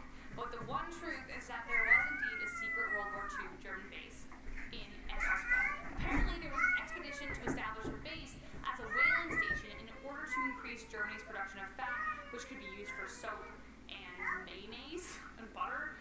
The expedition was led by Alfred Richter, and other theories suggest Adolf himself sent the expeditions to research ways Germany could become a self-supporting country. Perhaps the reason was that innocent, but with the base having been abandoned 70 years ago, we'll never know. Number 10, a nice drink. The Shackleton expeditions to Antarctica were, to put it kindly, a nightmare. Their ship, the Endurance, was flash frozen in an ice floe, and when faced with the realization that they'd have to wait for half a year for the ice to thaw, they attempted to free it. This, of course, led to the ship's hull being breached, and the crew was ordered to escape onto the floe. For the next 2 months, they'd live on the ice floe, drifting through the sea on a slowly melting barge, and when it was clear that it would no longer support them, they escaped on the recovered lifeboats to Elephant Island. How did they last? Well, in 2011, 5 boxes of McKinley's whiskey were found abandoned in Antarctica, remnants of the ship's cargo. The funny thing, 100 years later, and the alcohol was still somewhat intact. It is, unfortunately, illegal to drink. Number 9. Hot Sea. Sometimes known as the Iceman, this mummy was discovered by explorers of the Otsel Alps. As Europe's oldest known mummy, Otzi provided a look into the past like none other had, allowing a view of what a Copper Age human looked like. However, that's not the only thing Otzi provided us with. Oh no, he also provided us with a story. Otzi didn't just die in the snow. His life was clearly taken from him by violent means, as his body contains evidence of wounds left by arrows and other weapons. Does that mean we can finally figure out who perpetrated such a crime? Probably not, no. Number 8. Bodies. When the Suffolk County Police Department received a terrified call for help from the 24-year-old Shannon Gilbert, an investigation was launched once it had been determined that she had disappeared. Months later, on December 11th, 2010, a body was discovered buried in the snow by investigators along Ocean Parkway. There were two odd things about this body. The first being that it wasn't Shannon, but a woman by the name of Melissa Barthélemy. The second odd thing was that she wasn't the only one. As the investigation continued, more bodies were discovered along the parkway. The remnants of Maureen Bernard, Megan Waterman, Amber Costello, Jessica Taylor, Valerie Mack, and 4 more unidentified bodies as well. In 2011, a year after her disappearance, the body of Shannon Gilbert was finally found, much unlike her killer. Number 7. Plants. During the Cold War, the world was split into East and West. Named so for its secrecy, a massive number of secret operations were launched by both sides in an attempt to undermine the other and gain the upper hand. One of these was Project Iceworm, where the U.S. planned to install nuclear launch sites within Greenland. Due to the instability of the ice, the project was cancelled and abandoned. As scientists recently began to re-examine the camp due to pending environmental catastrophe, possibly releasing contaminants trapped within the ice, in 2016 they returned. But they found something else. Fossilized plants from millions of years in the past. With the current rate of melting in the sediment, these fossils have become re-exposed to the world. Life from the past returning to the future. Number 6. A cat. When Bubba the cat's owners let their pet out of the house in January, he never came home. Expecting the worst, they presumed the feline had been lost to the elements, or worse, local coyotes. A common problem for their residents on Prince Edward Island. Winter continued with around 3 meters of snow falling in the area, but one of the owners began to hear the sound of faint meowing. Attempting to locate the source led the owner to begin digging under the patio, where they found Bubba alive after 40 days of exposure. The owners theorized that the cat's weight, mixed with the melting snow and possible mice, may have allowed for his survival. But either way, Bubba returned home safe, sound, and likely disinterested in leaving for at least a couple days. Number 5. A book. Robert Scott was an explorer who led 2 expeditions to Antarctica, the latter becoming the one he was best known for, the Terra Nova expedition. Just like the Shackleton expedition, it did not go very well. The ship sank, and Scott refused to eat the ponies they brought, which was noted as a major mistake. From there, things only went worse. The group dissolved, all passing away in the snow. Long after their bodies were recovered, Scott's notebook was discovered in 2015, detailing the events of the tragic expedition in explicit detail, the pages perfectly preserved for almost a century after its writing. Number 4. A pretty cool rock. When a team of scientists were searching through the desolate Allen Hills of Antarctica, they found something beyond their wildest dreams. Dubbed Allen Hills 84001, this rock weighed in at about 4.5 pounds, was slightly ovular and generally pretty aesthetically pleasing. Oh, and it also came from Mars. Yet not only that, but a decade later, scientists studying this rock would find a cluster of microscopic fossils contained within, providing evidence for life having potentially existed on the red planet. However, these claims were refuted as the scientific community generally found that these features didn't require other life to be present for them to have been made. Nevertheless, this cool rock was a leap forward for astrobiologists worldwide, reigniting that age-old question, could there really be life out there? Number 3. A plane. In 1942, terrible weather forced the 94th Fighter Squadron to return to Greenland from Operation Bolero. Landing in an ice field, the crew put out a rescue call, and while their soldiers were rescued, their aircraft weren't. Eventually, they were buried beneath 268 feet of snow. Half a century later, the Greenland Expedition Society would recover one of these aircraft, specifically the Glacier Girl, a Lockheed P-38F Lightning. 1 decade of restoration later, and the Glacier Girl took to the skies once more. Already, another operation is underway to recover another one of the Glacier Girl's siblings, the Echo, and soon the entire family might take to the skies again. Number 2. More cool rocks. When a French climbing enthusiast made his way to Mont Blanc in 2013, likely he was searching for adventure, or an achievement with which he might be able to regale his grandchildren with. What he ended up finding was categorically worth more than that. As he approached the summit, the man observed a small metal box emerging from the snow. Opening the box, he was shocked to discover a collection of green jewels, which, when examined, were found to be worth around 160,000 United States dollars. This alpinist, being knowledgeable of the area, presumed the box might have belonged to one of the 2 Indian flights that had crashed in the area. He then returned the stones to the authorities, hoping to see them returned to the relatives of whoever had possessed them. But in 2021, when no relatives could be found, the jewels were split evenly between the climber and the local council. Generosity pays off. Seriously. Number 1. Something.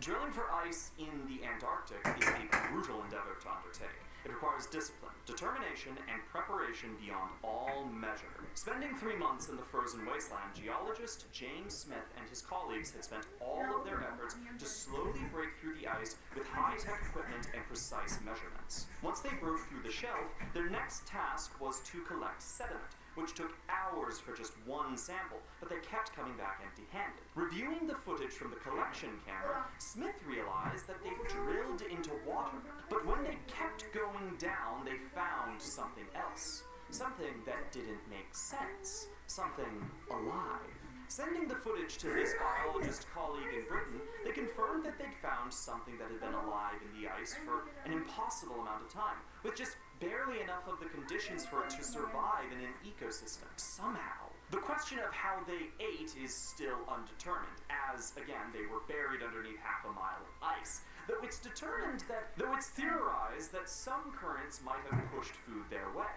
Just enough to live, and with the total amount of space explored underneath the entirety of the Antarctic being equivalent to the size of about a single tennis court, it's likely that there might even be more. Starting us off at number 10 is Otzi the Iceman, which I'm sure all of you have heard of. In 1991, hikers Erica and Helmut Simon found the body of what they thought was the victim of a modern mountaineering accident, but what they really actually found were the remains of a prehistoric human in the Alps who had been preserved in ice for 5,300 years. That makes him the oldest known natural human mummy in Europe, and to be fair, I didn't even know it was a contest. I didn't even know there were more than just him.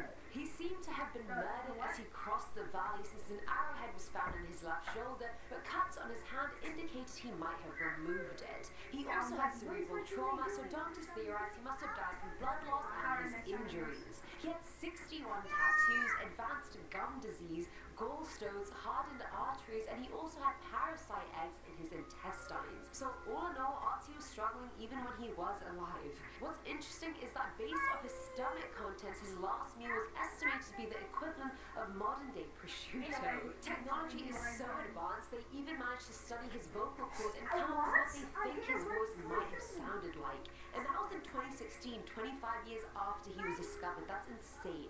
Coming in at number 9 are the missing parents. If global warming has any pros whatsoever, it's the fact that the melting ice is revealing a lot of things once hidden. In 2017, the frozen bodies of a Swiss couple were found who had gone missing 75 years prior. Marcelin and Francine Dumoulin had gone to milk their cows on the 15th of August 1942, but they never returned. Their 7 kids said they never stopped looking for them so they could actually give them the funeral that they deserved. The bodies were found on a glacier near a ski lift at an altitude of 8,600 feet. The bodies were near each other and both were in World War II-esque looking clothing, and according to their youngest daughter, that day was the first time Francine had actually gone with her husband. She was always pregnant, so she could never climb the glacier usually, so what bad luck is that? The first time she actually gets to go and she ends up freezing to death.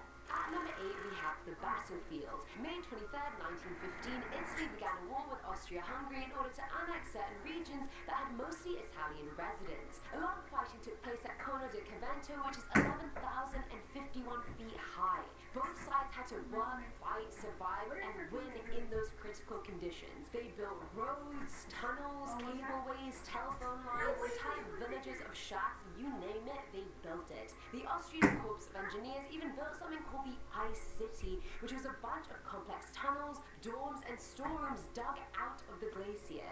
As the ice on the glacier is melting, the old garrisons are starting to re-emerge. A full tunnel was excavated, which was in the same state it had been in 90 years prior. 90 years. That's a hell of a long time. Straw bunk bed, a telephone operator station, a metal stove, even wood to heat the area, it was all just there. The people at the site said it was like walking into a defrosted refrigerator.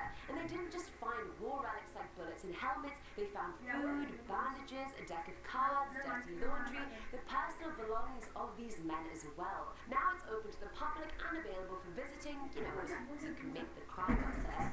Filling at number 7 slot are the Roman artifacts. It's always cool when you find something miles away from its origin because figuring out why and how it was transported is fun in and of itself. Or is that just me? Am I just lame? Let me know. The Schneiderjagd Pass is a route that links two alpine valleys together and is usually used by people going from Italy to the north. Scientists also believe the pass has been used for thousands of years, so a fair amount of trash is collected there over time from all of us. The so-called trash they're talking about is not trash at all. They're actually objects and artifacts which distinctly corresponds to a certain period in time. A bunch of artifacts hailing from the Roman Empire were found there. A belt for a tunic, shoe nails, coins, and even cloak pins. They think perhaps ruins that are located near the place they found the artifacts could have been an old Roman settlement or outpost. I know this one might just sound like a really boring history lesson to a lot of you, but it's just interesting to imagine, like, oh, a Roman soldier was probably really far away from home, walking through the blistering cold to get to England or Germany or wherever, and these were his coins. Like, how many hands did these coins pass through? Food for thought. Or maybe not. Maybe you can just skip this point. I don't know. Now, number 6 is the Theodule Pass mercenary. The mysterious man was unidentified, but it's believed he fell into a crevice above Termat sometime in the 17th century. I mean, that's a broad range of 17th century. It was a long time. A couple climbing the glacier in 1984 found his body, his sword, his daggers, pistol, and bags. The name of the exhibit his stuff is displayed in is called the Theodule Pass mercenary, which is unfortunate because if they had just waited a little bit, they would have been told by researchers that he wasn't a mercenary at all. He was most likely just a wealthy trader who was going to Switzerland from Italy. The shoehorns found in his shoes are actually the oldest shoehorns ever discovered. He also had a bunch of pocket knives and amulets on him, which begged the question of why he needed amulets all the way up in the alleged glacier. I mean, what are you doing with those things, young man? Coming in at number 5 is the plane. Now, this one was discovered super recently, back in August of last year. Record high temperatures caused the Goli Glacier in the Bernese Alps to rapidly melt, which revealed a crashed American C-53 Skytrooper. They found everything: the wings, the propellers, the hangars, tin cans, spoons used by passengers, and everything, although old, was in perfect frozen condition. Well, as perfect condition as a crashed plane could be in. So you can, you know, take that how you will. The Swiss Air Force led the plane's rescue mission in 1946, and their footprints were also perfectly preserved near the crash site.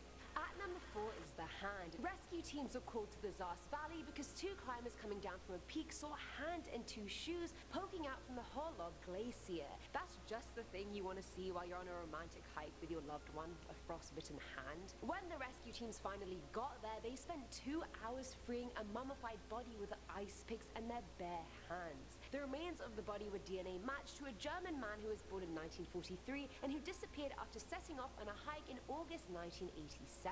One of the rescue workers claimed the shoes the man were wearing were just simply unsuitable for walking on ice, and so he probably just slipped and fell down a crevice. Both of his feet were detached from his body, so the fall must have been pretty brutal. That's so scary. Like, imagine that was you. You're at the bottom of this crevice. Your feet are literally not even attached at this point. If you scream, no one will hear you. You probably have a set amount of food and water before you A, starve to death, B, freeze to death or see you get buried under snowfall. It would just have been the scariest situation.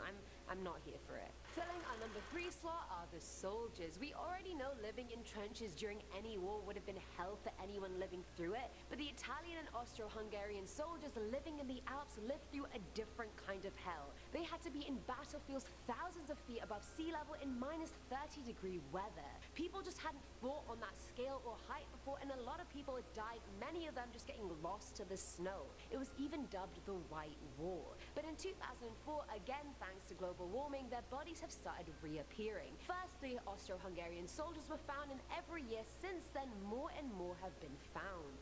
Now at number 2 is the box of treasure. Yeah, literally a box of treasure.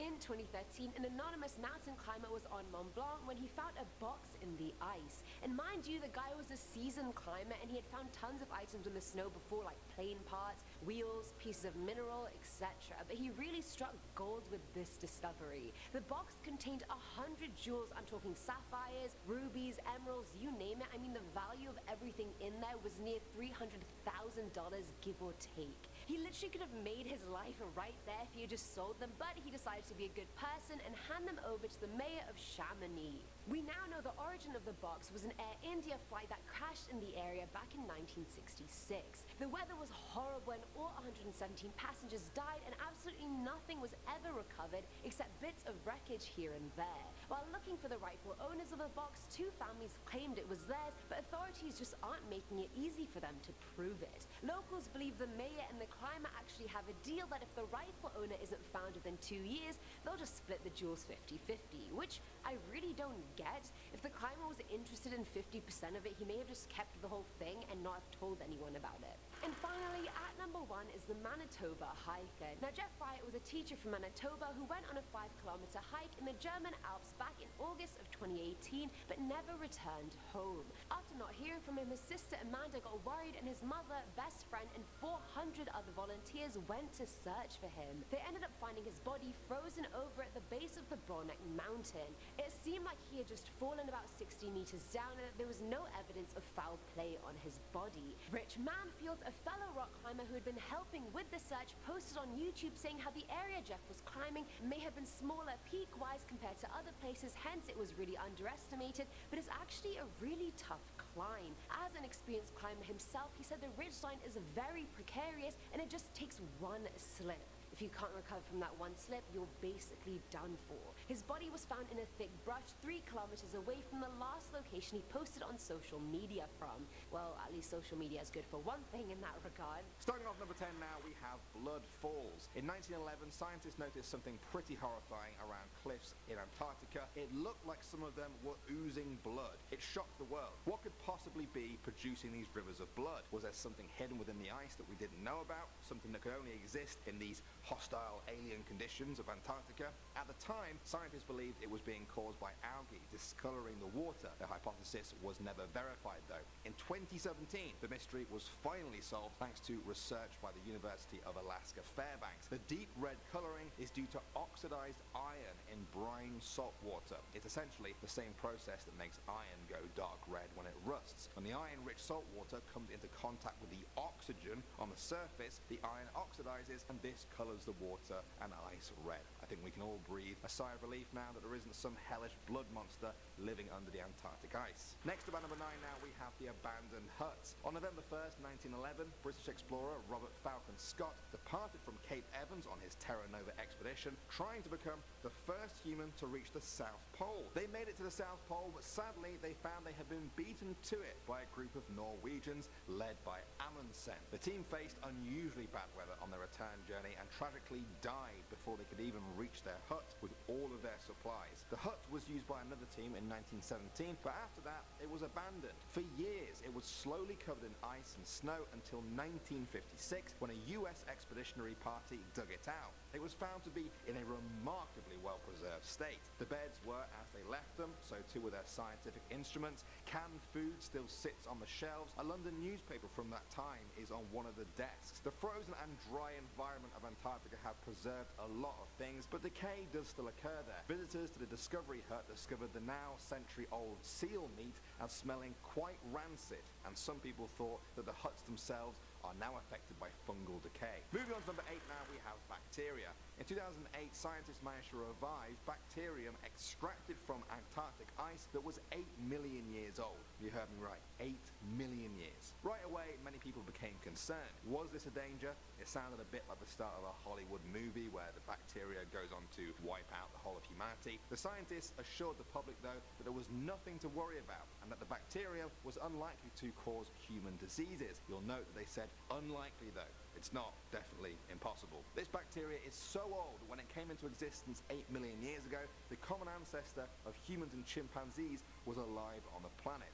So, how are these things still alive? Well, Paul Falowski of Rutgers University described the bacteria as having been in a suspended state of animation for 8 million years, and that global warming melting glaciers could result in the release of more ancient organisms into the sea. Next up at number 7 now, we have the pyramid. In November 2016, the internet was abuzz with talk of a pyramid that had been found buried in the Antarctic ice. Now, before you dismiss this as nonsense, take a look at this picture. Yeah, that does look a lot like a pyramid. It was first discovered by the British Antarctic expedition of 1910 to 1913. They were stunned by its appearance and decided to name it the Pyramid, a name still used on geological surveys of the area. It's located in the Ellsworth Mountain, which is a range more than 400 kilometers long. The pyramid is one of the peaks of this mountain range. Naturally, you know what I'm going to say next. Many conspiracy theorists stated that this is proof of an ancient civilization that lived on Antarctica before being consumed by the ice and their existence covered up by today's governments. Of course, experts have dismissed all of this, saying that pyramids are not a complicated shape and are not an uncommon appearance in nature. What do you guys think? Next up at number 6 now, we have the lake. Lake Vostok is one of the biggest lakes on the planet. If you've never heard of it, don't worry, that's probably because Lake Vostok is buried underneath more than 2 miles of ice in Antarctica. It's been covered in ice for at least 15 million years, but it's still liquid down there. The crushing layer of ice from above and geothermal activity below have ensured that. Its presence was first suggested in the 1960s by a Russian pilot who noticed a large smooth patch of ice above the lake from the air. Radar experiments by British and Russian researchers in 1996 confirmed the lake's existence. The lake is massive, 143 miles long, 31 miles wide, and up to 2,625 feet deep. In 2012, Russian scientists managed to successfully drill a hole down to the lake's water. They believe that down there is microbial life that is unique from everything else here on Earth, having been isolated for 15 million years. Now the search begins. Next up at number 5 now, we have Allen Hills 84001. In 1984, a team of US meteorite hunters discovered a Martian meteorite in Antarctica's ice. It was only about 4.3 pounds, but by 1996 it was causing quite a stir when a group of scientists claimed they had found evidence of microscopic life in the actual meteorite. Was this proof of life on Mars, or at least that life used to be on Mars because they thought it was fossilized? The media went into a frenzy either way. Even US President Bill Clinton gave a speech about it. The hysteria was because the strange chain structures on that meteorite looked like they could have been fossilized bacteria. There was also the fact that the meteorite broke off from Mars about 17 million years ago during a time when Mars had liquid water on its surface and carbon dioxide in its atmosphere. It seemed like life could have been around then. Eventually these claims were rejected though, and the features of the meteorite were explained without requiring life to be present. The meteorite now remains on display in the Smithsonian Museum of Natural History. Moving on to number 4 now, we have the dinosaur. In February 2019, the fossil of a new species of reptile was announced. It had been found by researchers in the Antarctic ice during a 2010-2011 expedition. It's believed to be an early relative of dinosaurs who lived in Antarctica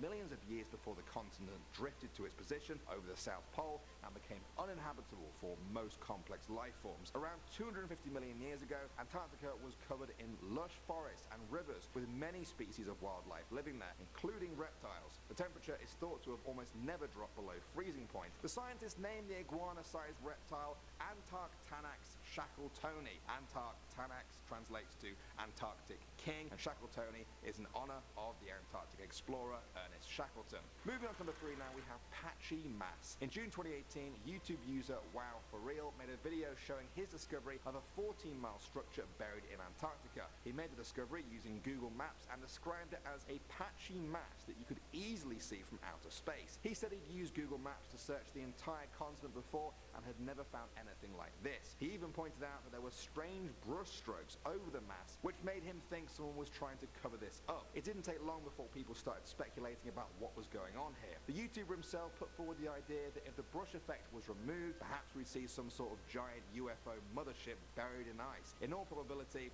it's probably just a research facility, but we still don't know for sure yet, as this strange block still remains on Google Maps to this day. You can even go and see it for yourself. Coming in number 2 now, we have the wreckage. In January 2013, 3 Canadian men took off in a plane from the Amundsen Scott South Pole Research Station en route to an Italian research base in Terra Nova Bay. At some point during the journey, the emergency transmitter went off and a search party was sent out to find them. Bad weather hampered rescue efforts, and after 6 days, they finally found the plane, but it was too late to save them. It had crashed into one of Antarctica's highest mountains. The rescue team were unable to get into the cockpit and were only able to retrieve some luggage. After 4 hours there, they determined it was too risky to stay any longer, as the weather was taking a serious turn for the worse, and they were afraid of an avalanche occurring. It took 9 months before another team set out during Antarctica's summer period to retrieve the frozen remains of the 3 Canadian men. And finally, number 1 now, we have Endurance. We talked about the explorer Shackleton earlier. Well, Endurance was the name of the ship that he used to go to Antarctica in the first place. The ship was abandoned by Shackleton and his team when she was crushed by ice in the Weddell Sea off Antarctica, causing her to sink. In the years since then, there have been 3 expeditions that have tried and failed to locate Endurance. In 2018, that changed though. A team at the Scott Polar Research Institute launched a new search using more sophisticated technology, such as GPS and drones to help them see possible routes in the ice. They also used an autonomous underwater vehicle. The video you're watching right now was released in February 2019, and according to what I've read, the search for Endurance is happening at this moment, looking for a ship thousands of feet beneath the frigid waves. I thought I'd end on this one because it's not been discovered quite yet, and that's kind of exciting. There's a lot more to uncover in the incredible world of Antarctica. Dramatic. Coming in at number 10, we have the ice finger of death. An underwater phenomenon was caught on camera in Antarctica and dubbed the ice finger of death. Classic Daily Express headline if ever I read one. Footage of the phenomenon was featured on my boy David Attenborough's Frozen Planet documentary series, one of my favorite series out there. It seems the stalactite forms when a pocket of ocean freezes, and when it touches the sea floor, it freezes and kills everything around it, hence its name. It's kind of like slow and dramatic underwater lightning of death. Coming in at number 9, we have the UFO landing spot. Or is it? What is this weird pattern here? It seems that 2 friends came across this weird formation in a frozen lake in Utah. Like, honestly, I'm baffled and creeped out and feel a little bit sick. It looks a bit like frog spawn, which is my absolute least favorite thing of all time. Are they alien eggs? It seems that actually they're tiny holes in the ice with something visible underneath, and this really tugs at my trypophobia and makes me feel not good. Not good indeed. I don't like tiny holes. Take them away. Coming in at number 8, we have thousands of fish frozen in time. An entire shoal of fish were found frozen on the coast of a Norwegian island, Luvund, in 2014. Now we're literally talking thousands, if not hundreds of thousands of fish here, just frozen. The photographer discovered the group of fish when they were out walking their dog. Now you can see the dog in the picture looking pretty excited about the whole thing. I would be if I was a dog, like fish everywhere. The ice was so thick it could be walked on, but it made for like a really weird fish frozen path. It was thought that the fish had been frozen for a week or more, and this isn't the only time this kind of thing has happened either. In 2017, a hiker came across a wall of frozen fish in a lake in South Dakota. They look like they're mid-swim. To me, this is such a haunting image. I'd freak out if I saw it in real life. A scary thing found frozen in ice cream. Up next at number 7, we have a catheter. Ugh.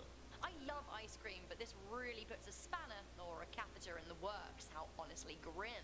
Imagine tucking into your lovely bowl of chocolate double caramel and pralines when you come across something hard and unwelcome. Then imagine finding out it's a catheter, a medical device used to drain urine from your bladder.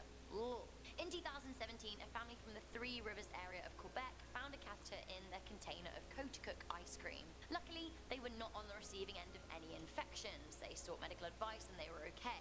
The ice cream company and provincial authorities were working together to discover how the instrument made its way to the gourmet ice cream tub. Alright, speaking of ice cream, we have the ice cream killer and her victims at number 6. Estebales Caranaza murdered 2 men and hid them in a freezer below an ice cream shop, earning her the nickname the Ice Cream Killer. She owned a popular ice cream parlor in Vienna where she committed her crimes. She killed her husband and then her next lover with a gun, and then she chopped up their bodies with a chainsaw. Why? Because they didn't impregnate her. She then stored their body parts in ice cream tubs and hid them in industrial freezers next to the real ice cream tub she used to serve her customers with. However, when her basement was renovated, the parts were found frozen in storage. Honestly, what a grim discovery. Think you're sneaking in some Neapolitan ice cream and actually get like a hand? No.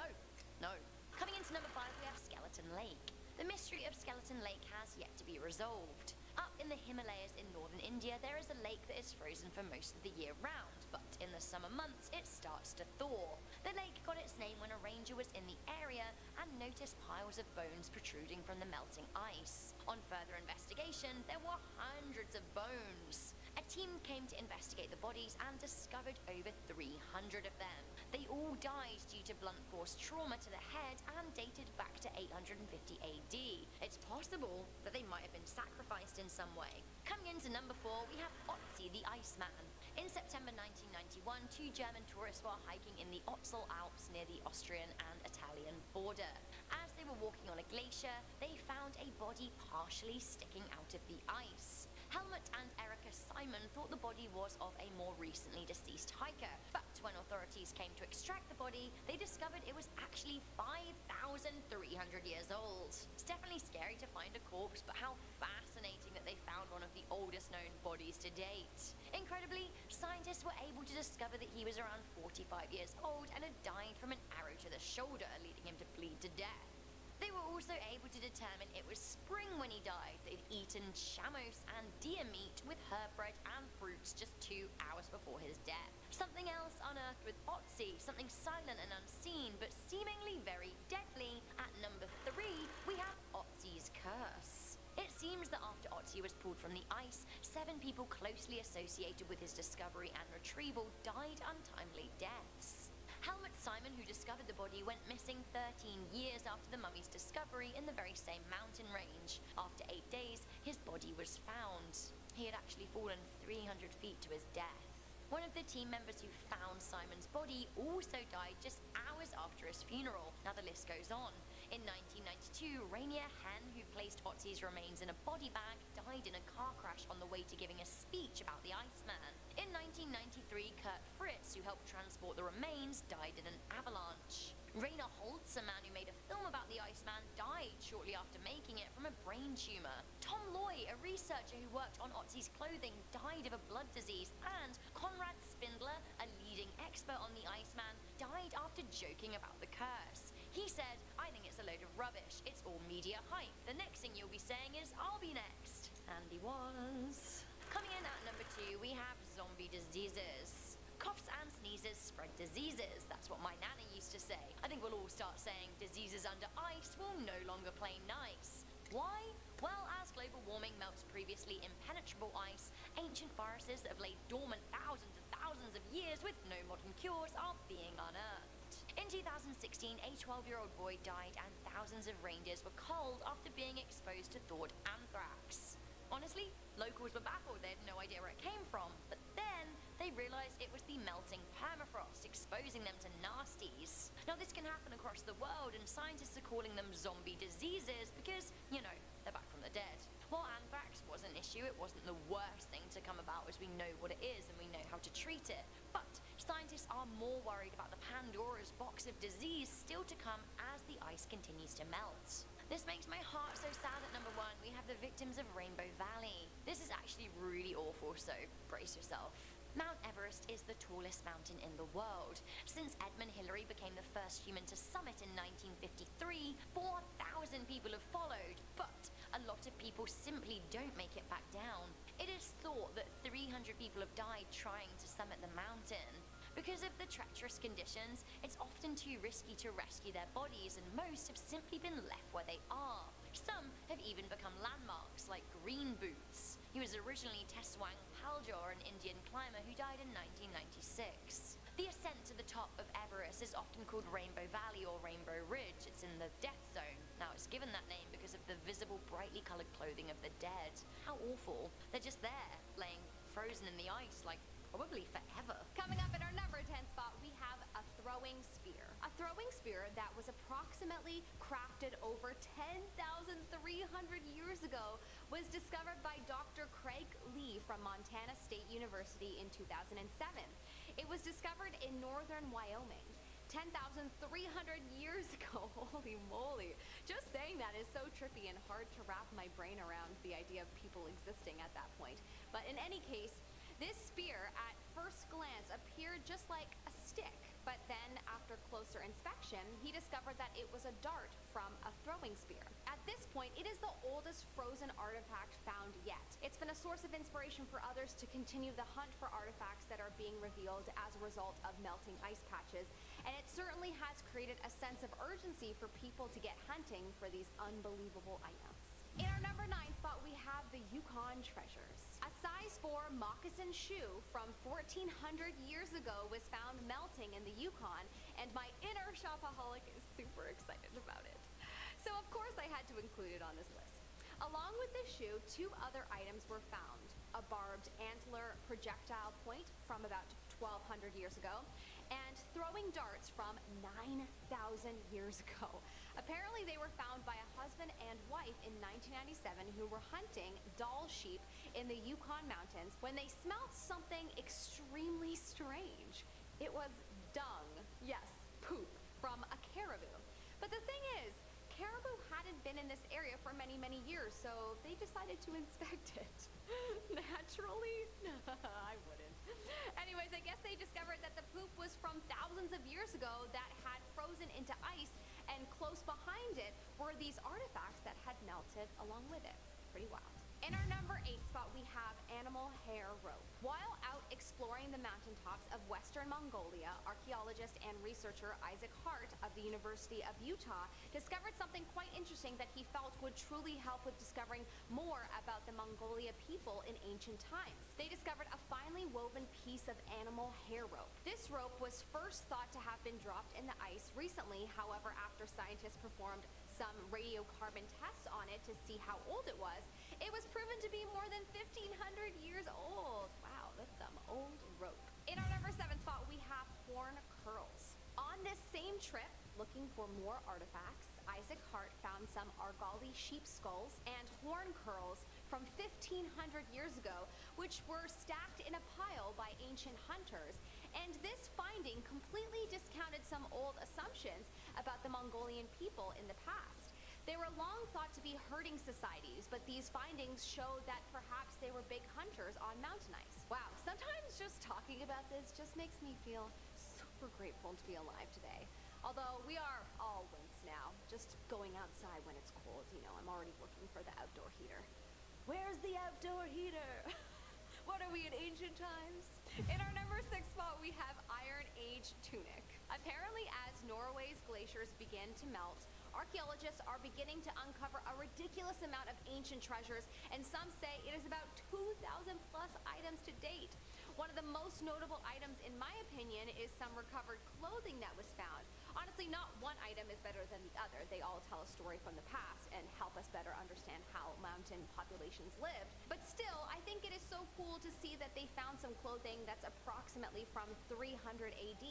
An Iron Age tunic, to be exact.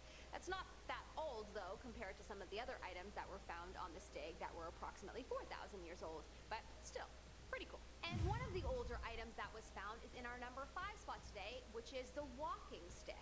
Now, this item also is not as old as some of the throwing darts that were found, but it's so unique and cool that I had to put it on the list. It's not just any old walking stick. It's a walking stick with runic inscription. Whoa, so cool. I actually have rocks with ruins on them at home that I bought from like a new AG store, and I love to look at them. Ruins are truly fascinating and quite beautiful, so I'm a big believer in symbology and the energy and power infused in symbols. So anyways, when I saw this recovered walking stick from the 11th century AD, I kind of freaked out and needed to share. In our number 4 spot, we have arrowheads. This is actually so cool. The entire video has been so fun to research, but finding this out was very interesting. I definitely need to go to museums more. I don't think I knew that I enjoyed history so much. Anyways, in 2003, a hiker was walking in a mountain pass near Sion, Switzerland, when he came across some treasures.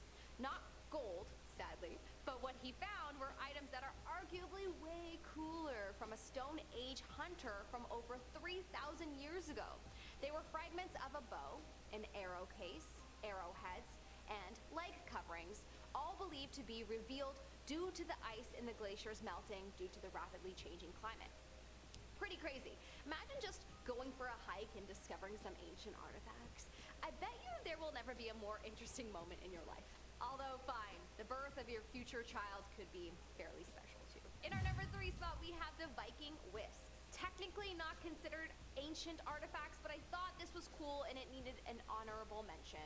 The melting of glaciers in Norway has actually revealed a lost mountain pass, and with it, hundreds of Viking artifacts have been discovered. The pass was discovered back in 2011, as ever since, the glaciers have continued to melt and more artifacts have been recovered. The archaeologists believe the pass was used from the Roman Iron Age 300 AD to the Viking Age 1000 AD. From horseshoes to sled fragments to wooden needles to wooden whisks, all kinds of artifacts have been recovered. One of the most unique items include a Viking mitten and a blue textile rug. Wow, imagine finding a rug frozen on a mountain. Also, it's just wild to think that the Vikings had rugs. All I can think of when I think of Vikings is war. So, it's probably just me and my limited imagination due to my limited knowledge of history. In our number 2 spot, we have arrowheads. Over 100,000 artifacts were recently uncovered in a place called Nunavik in Alaska. These artifacts belong to the Yupik peoples who lived there. There have been stories told over many centuries of a gruesome massacre that occurred during the bow and arrow war days, which was a series of long, brutal battles. Up until recently, the area had been frozen in the subsoil known as permafrost. The most notable items that were found were the slate arrow points that further proved the stories that have been told about these war times. Although these items aren't technically ancient, they are truly a wonder for archaeologists to discover, and I thought it needed to be on this list. In our number 1 spot, we have an ancient lunchbox. A 3,500-year-old lunchbox was discovered in Switzerland in the Swiss Alps. No, it didn't have a 3,500-year-old cheese sandwich in it, but it did have traces of ancient cereal. Whoa. Some ancient dude was just walking around the Alps eating an ancient version of Lucky Charms. The lunchbox is a Bronze Age wooden container, and apparently the food traces were of wheat and barley or rye grains. The lunchbox was made from Swiss pine, and its rim was made from willow, sewn together with European larch twigs. It was found in a melting ice patch in 2012. That's incredible. Probably my fave find on this list, but anything to do with food just makes me excited. Excuse me as I go pour myself a bowl of Lucky Charms. Feel free to join me if you like. Kicking off the list at number 10, Arctic hyenas. Only a few years ago, scientists discovered teeth. Yeah, how fun is that? Ancient teeth from Arctic hyenas. Lovely. Now, when you think of hyenas, you would never imagine that they once roamed over Europe and Asia 5 million years ago, right? That's not what we think about when we imagine them scary and drooling in our brains. Remains from these Arctic beasts have been found all over the world, not just the Yukon permafrost. Evolutionary biologist Jack Sung studies prehistoric carnivores, and he knew within minutes that these recent Yukon molars belonged to Arctic hyenas, aka Chasmoporthetes. Number 9, frozen treasure. As far as frozen treasure goes, this is a very recent discovery. We don't find these often or ever, as a matter of fact. Yeah, treasure frozen in ice. This sounds like something from Ocarina of Time. I'm so excited. Back in 2013, an anonymous mountain climber, can't imagine why they chose to stay hidden, they stumbled across a box filled with jewels jammed in the ice. Yeah, hear what I just said. A box of jewels in ice. They had to like breathe on it a bit, melt it up, and then finally pull it out. But alas, once they reported it to the French officers, this box contained around 100 precious gems. Precious gems. This was quite the find. Emeralds, sapphires, rupees, you name it. The box was worth $300,000 US, roughly. I find a 20 on the ground, I'm calling in sick.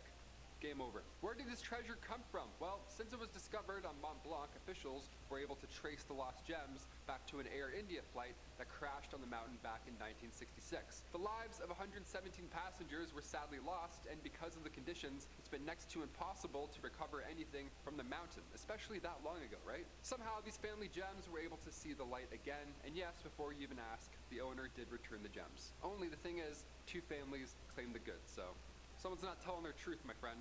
Someone's lying. That means lying, right? I never knew what that meant. I don't know, I saw someone do it and I was like that sound. Interestingly enough, in 2014, a French treasure hunter named Daniel Roche found 50 more pieces of jewelry from the same glacier. So yeah, the world's melting, but we're also finding gold, so... Number 8, Western camel bones. Scientific name being Camelops hesternus.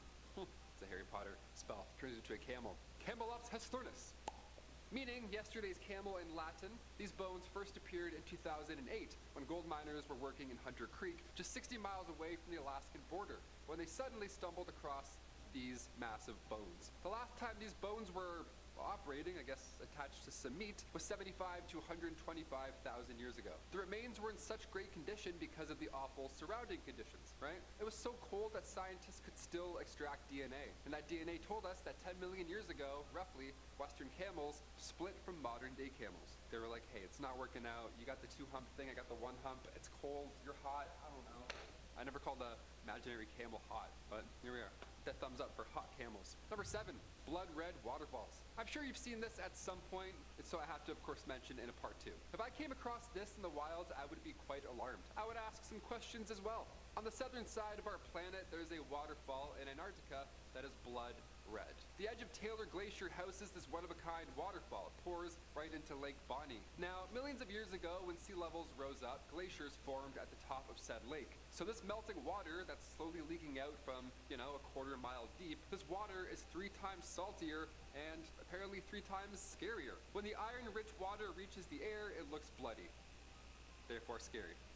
Put my hands back down now. Let's move on. Number 6, giant beaver skull. So the Yukon permafrost, it's a hot spot. Ironically, it seems, for fossils. Lots of ancient animals stuck in time and in great condition, luckily for us. Scientific name for this one is Castorides ohianus. Sure, that sounded like the closest it'll ever be. This giant beaver was on average larger than us humans. They were massive.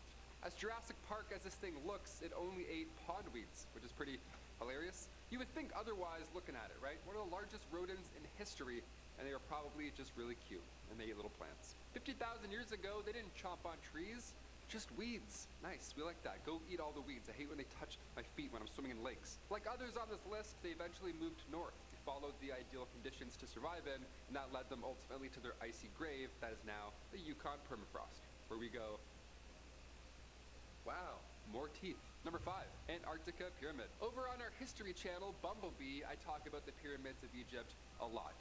Maybe a little too much. Once I heard about pyramids in Antarctica, I had to know what was going on. Back in 2016, a mountain in Antarctica was trending online, and we all immediately thought that it was evidence of an ancient civilization, because that's what we want to see, right? That's what we're all waiting for. We're like, James Webb, please show us something scary. Eric Rignott, a professor of Earth System Sciences at the University of California, reached out to Live Science when this was all unfolding, adding that, quote, pyramid shapes are not impossible. Many peaks partially look like pyramids, but they only have 1 or 2 faces like that. Rarely 4. Yeah, that's all it is, just a natural pyramid. Or maybe it's aliens, who knows? I'm leaning towards the latter of the 2. Number 4, 90-million-year-old rainforest. Back in 2020, while we were all catching up on Ozark, disappointing finale, fossil traces in West Antarctica were found. Now this time it wasn't a giant beaver or a bloody waterfall from back in time, I don't know. This time it was kind of nice. This time it was an ancient rainforest. 90 million years ago, when dinosaurs were once walking around, Antarctica was once a paradise. Man, what a sight to see. Researchers compare Antarctica in the Cretaceous period to New Zealand today, right? It was hot, it was gorgeous, with most days on an average of 12 degrees Celsius, like Seattle, right? Some hot days and then some Seattle days. I love how scientists compare eras with modern day city temperatures. Oh, the Ice Age? Oh, a lot of Regina energy there. Yeah, a lot of Western Canada, very cold, not ideal for dinosaurs. But apparently it was a paradise, so we missed out. So cool. Number 3, meteorite. For this one, we're gonna switch it up, right? Taylor McWaters, I like to jazz it up every now and then. This time, scientists found ice in a meteorite, not rock and ice. A little flip flip. That's always a good time. James Webb is about to show us how much water is in space, and Personally, I'm not ready for it. Back in 1990, the Actor 094 meteorite was discovered in the Algerian mountains. The rock was dated back to 4.6 billion years ago, so scientists studied the meteorite with synchrotron radiation-based X-ray nanotomography. That sentence was choppy because I couldn't say it all in one go, obviously. This led scientists to find evidence of tiny pores, pores believed to have been fossilized ice crystals. Now these pores may have come from when the meteorite crossed this snow line out in space. The snow line is a sphere around the sun, and it's the exact point where ice on meteorites melts, right? That's the snow line, the more you know. This study was to hopefully find out where water comes from in the galaxy, and it seems that it came from a lot further than we all thought. I got goosebumps saying that, I didn't like that. James Webb stuff today, I'm like, oh, we're so small. Number 2, Grasshopper Glacier. Yeah, if you're not a fan of bugs, you can go ahead and skip to number 1. I won't take it personally. I'll save some bits for that one too. A glacier in Montana is home to many grasshoppers and locusts. Yeah, locusts. It's a fun word. Imagine heading to a glacier and you forget bug spray. Ah, what a fool you are. Appropriately named Grasshopper Glacier, the mile-long glacier near Crook City holds the remains of extinct grasshoppers. Yeah, they're not alive, don't worry. They're just frozen and then stuck looking at you like this. That's better. These poor guys were traveling to find new life, and they must have got caught up in a blizzard a long time ago. Now they're stuck here for another few hundred years. This reminds me of those suckers that have a gross bug in the center, you know? It's like a bug. Why do people buy those? I would never buy them. That's so gross. Number 1, fish eat fish. If you know anything about me, is that I'm not a fan of lakes. Not at all. No. Oceans, sure. If I can see my feet, we're grooving, okay? We're laughing. I'm looking down in goggles and I can't see I'm out of the lake. I don't even strap them on my head. I just put my eyes in them and rest them on the water. This video went viral not too long ago, and it's very real. These two brothers were fishing on Indiana's Wawasee Lake, and they saw a pike eating a bass, only both parties were completely still. Both parties were already dead. Both were completely frozen. How epic. What happened? How are they stuck like this? They posted a photo originally and nobody believed that it was real, so they had to follow up and post a video where they actually removed this scene of events from the ice. Yeah, I would think this is fake too. This looks like a life lesson somewhere that has to be told. There's a fish eating a fish frozen, you know? There's bigger fish out there. There's smaller fish out there. Sometimes fish freeze. I don't know, I'll do like 9 more. I don't know what the message is. Number 10, abandoned whiskey. All right, here we go. Part 1 and 2 of this list was pretty dark, so we'll kick this part 3 off with 10-year-old McKinley whiskey. An explorer found the crates in the hut of Ernest Shackleton. Inside were these frozen bottles of scotch, all the way from 1907. This may be the best discovery on this list, but it's been locked up, of course, obviously, such a historical find. But you'll be happy to know a sample was given to Scottish distiller White and Mackay. Yeah, they're currently studying this recipe to try and bring it back to life. Imagine seeing Ernest Shackleton.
Yeah, we gonna see what's up with the ice motherfuckers, nigga. See what's up with the ice niggas, nigga. Come on, chill. I'm about to see if there's anything special I need to know about dehydrating these onions. They're gonna tell you that it's bad for you.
And this time they didn't just find one animal, but instead 2 matching ones. They found 2 mummified cave lions that lived during the Ice Age around 30,000 years ago, giving them the names Sparta and Boris. They were found in 2017 and 2018 by mammoth tusk collectors, and one of the cubs was believed at the time to be the best preserved Ice Age animal ever found. It was originally thought that the 2 cubs they discovered were siblings, being only a few months old at the time of their death, but research showed that Boris had actually died about 15,000 years before Sparta. Sparta still had her fur, teeth, skin, organs, and even her whiskers, looking like she may have only recently died despite being a part of a species that went extinct over 10,000 years ago. If given the chance to grow up, the cubs would have managed to grow to 5 feet long and weigh almost 1,000 pounds. Number 4, sharks. Creatures that are found frozen in ice don't always actually come from the Ice Age. There are plenty of cold places right now where animals can unfortunately become trapped or pass away and then freeze. In Cape Cod, Massachusetts, it has become startlingly common for giant sharks to become frozen in the ice off the coast. A few years ago, they found a total of 4 different sharks that had all become frozen in the ice and passed away. The sharks were apparently becoming trapped in shallow waters during changing weather conditions and sudden cold snaps. Not glitching all the way, bro. The thresher sharks that were commonly becoming trapped were apparently not a very well-studied species, so the bodies that were found were taken and thawed in order to be dissected. Trying so hard, man. Trying so hard to really give this shit some effort, bro. To really like make sure I can take this shit to the next level, bro. Really get paid off this shit, so niggas can really stop all that. You feel me? Like. Number 3, mummies. Human remains are usually found when archaeologists dig up large graves and find skeletons, but in a rare case, they managed to find the well-preserved and mummified body of a woman. A group of hikers exploring an Argentinian volcano found the body of a woman who appeared to have died around 500 years ago. The body was well preserved due to the incredibly high and cold elevation at which it was found. It's believed that the body was there as part of an ancient sacrificial ritual, and the woman, named the Inca Ice Maiden, was sacrificed. She was given lots of food and drink before being led up the volcano, where she was left to die of exposure. The discovery of her body was also incredibly important because from samples they took, they were able to discover that she was fighting tuberculosis. And these sorts of samples can help us work towards fighting these diseases in the modern day. Number 2, foal. You'll say, we have no yada yada. How many people do I need to get the best price? Only 4. Details matter. Visible has no activation fees, no need for a family plan, just one line wireless on Verizon's network for $25 a month, every month. Epidemic Sound have advanced search filters to help you easily find the exact mood, genre, duration, or pace that you're looking for, and this saves you a huge amount of time. Start transforming your films and videos today using Epidemic Sound and give your edits that professional sound. In the summer of 2018, they found what they called the best preserved Ice Age animal ever found. Feels like they say that a lot. Anyways, mammoth tusk hunters in Siberia. Dang, fuck it. If I could put my effort into being a trap star, bro, I could make this shit happen. Incredibly well preserved thanks to I don't give a fuck, bro. I'ma make it up this game if you watch. 2 weeks old at the time. Gaming and finance, man. Gaming and finance, that's it. I'm gonna introduce you to in a different way. I just gotta really figure out how. You feel me? Right. And yeah, bro, like you need to stream too to my shit. Like really bring that sack in. We might as well always be posting content. You feel me? I know that there's a way that I could give you my shit so we both can stream on it, but it's like, yo, bro, family wealth is always better than anything. You get what I'm talking about? That's the shit that can't be fucked with. Old niggas really winning, bro. They did that shit together. This incredibly well-preserved body of a young female woolly mammoth named Yucca is said to have lived around 28,000 years ago, and they were discovered around a decade ago. Due to her good condition, scientists were eager to conduct experiments, and one of those was taking cells from her body. When they put the cells together, they found that they were still active, even almost 30,000 years later, so they managed to technically revive Yucca in a way. At full Normal-sized woolly mammoths were usually around 13 feet tall and would weigh around 13,000 pounds, or the same as around 26,000 large oranges, if that helps you picture it. In our number 10 spot, we have a frozen alien corpse. Scientists have discovered this frozen alien corpse in Russia. It was found by 2 people in Siberia after claims of a UFO came to Earth. Allegedly, it was missed by the Russian military after they cleaned up the area after the crash. The corpse was pretty damaged, but the being was 2 feet high, and part of his right leg was missing. Nah, I'm like, Apparently, this particular area in I might, like, I'm gonna see what's up with one of the cameras. Because I'm just like get a little nice one from Walmart, showing like $20. You feel me? I gotta get one for Jaden too. I'm about to have him doing that shit too. Heavy, you feel me? Like, especially for him, cause like boom, I build up well followers, bro. I lead this shit for him. By the time he old, like he the one really gonna be clutching on here. I don't like talking to people, nigga. I barely like dealing with niggas that I like. You feel me? Fuck. Which could suggest alien life. From algae DNA to small animals, there was so much evidence to support the idea that perhaps there was No abilities, I forgot. Yeah, it's the beginning. They did not come across any animals in the caves. You lucky I don't got my Ravager, nigga. Great discovery and have reason to believe that they will discover more evidence as they continue their search, or perhaps alien life might be underneath the ice. I miss this game. I don't care what nobody say, bro. This is like one of the best Final Fantasies. Niggas be trying to talk shit about 13 like it's one of the worst. Because they trash.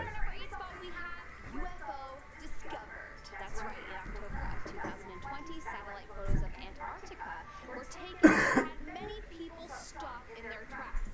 Surrounded by ice. I wish I could play the Final Fantasy music on here, bro, but they got that shit licensed. Looks like half of a flying saucer that is also a bit raised, casting a shadow around it. As the ice sheets continue to melt around the world, it is believed that is why it has now been revealed, and it is all.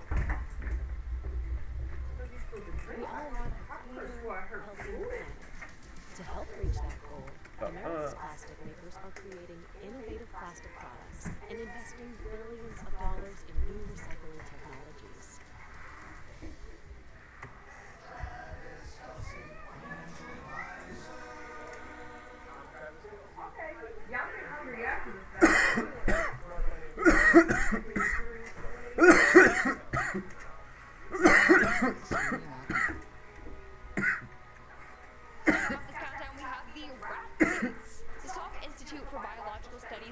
Has been known to run a number of crossbreeding experiments. One was performed on rats and pigs. The team of scientists decided to take stem cells from rats and inject them into pig blastocysts. However, this failed, and I mean, I'm not surprised. Rats and pigs have different gestation times, and genetically, they are very different. But imagine a pig that looked like a rat.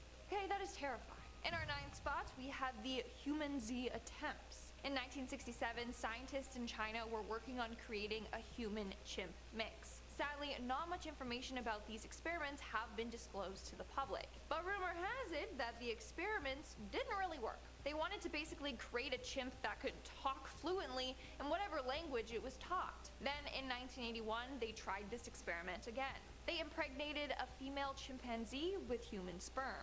Turns out, the chimp did manage to get pregnant by it, but sadly passed away 3 months later due to complications. Coming in at number 8, we have the rat mouse. Scientists at the Salk Institute have found a way to grow the pancreatic tissue of a mouse inside of a rat. The mouse pancreas was able to grow inside of rats successfully. So they grew these new pancreases from mouse stem cells that were then placed in the bodies of the rats. And then when the pancreases were complete, they transplanted them back into the mice. Now the biggest thing about this experiment is that this technique could reverse diabetes in the mice. So they hope that one day they can grow organs inside the bodies of different animals, and then you transplant those organs into humans to cure diabetes. Of course, there's still so much work to be done on this. The last thing they want is to grow a human organ inside of an animal and then have the recipient's body reject it. In our 7th spot, we have the killer bees. Did you know that killer bees were accidentally created by scientists? If they're out here creating bees that threaten the ecosystem, then who's to say they won't create animals that do the same? Basically, this all started in the 1950s. A biologist was commissioned by the Brazilian government to create a species of bees that would increase honey production. But along the way, things went wrong. The biologist himself didn't have much experience with animal breeding. In the end, bees from southern Africa and local Brazilian honeybees mated, and it produced these angry killer bees. And then, of course, thousands of these bees just accidentally escaped. Now, they get their name because when pissed off, they have been known to chase people down for more than a quarter mile. And on top of that, their stings are very painful. These bees are also aggressive towards other bees as well. So it puts them at risk, and now we're kind of just stuck with them. In our sixth spot today, we have the human mouse. In the late 90s, 3 doctors started doing experiments to try and create human body parts in a lab. One of these experiments involves growing a human ear on the back of a mouse. So they did this by creating an ear-shaped scaffolding and putting cells of cartilage from a cow on it. They then put the mouse under anesthetic and placed this ear under its skin.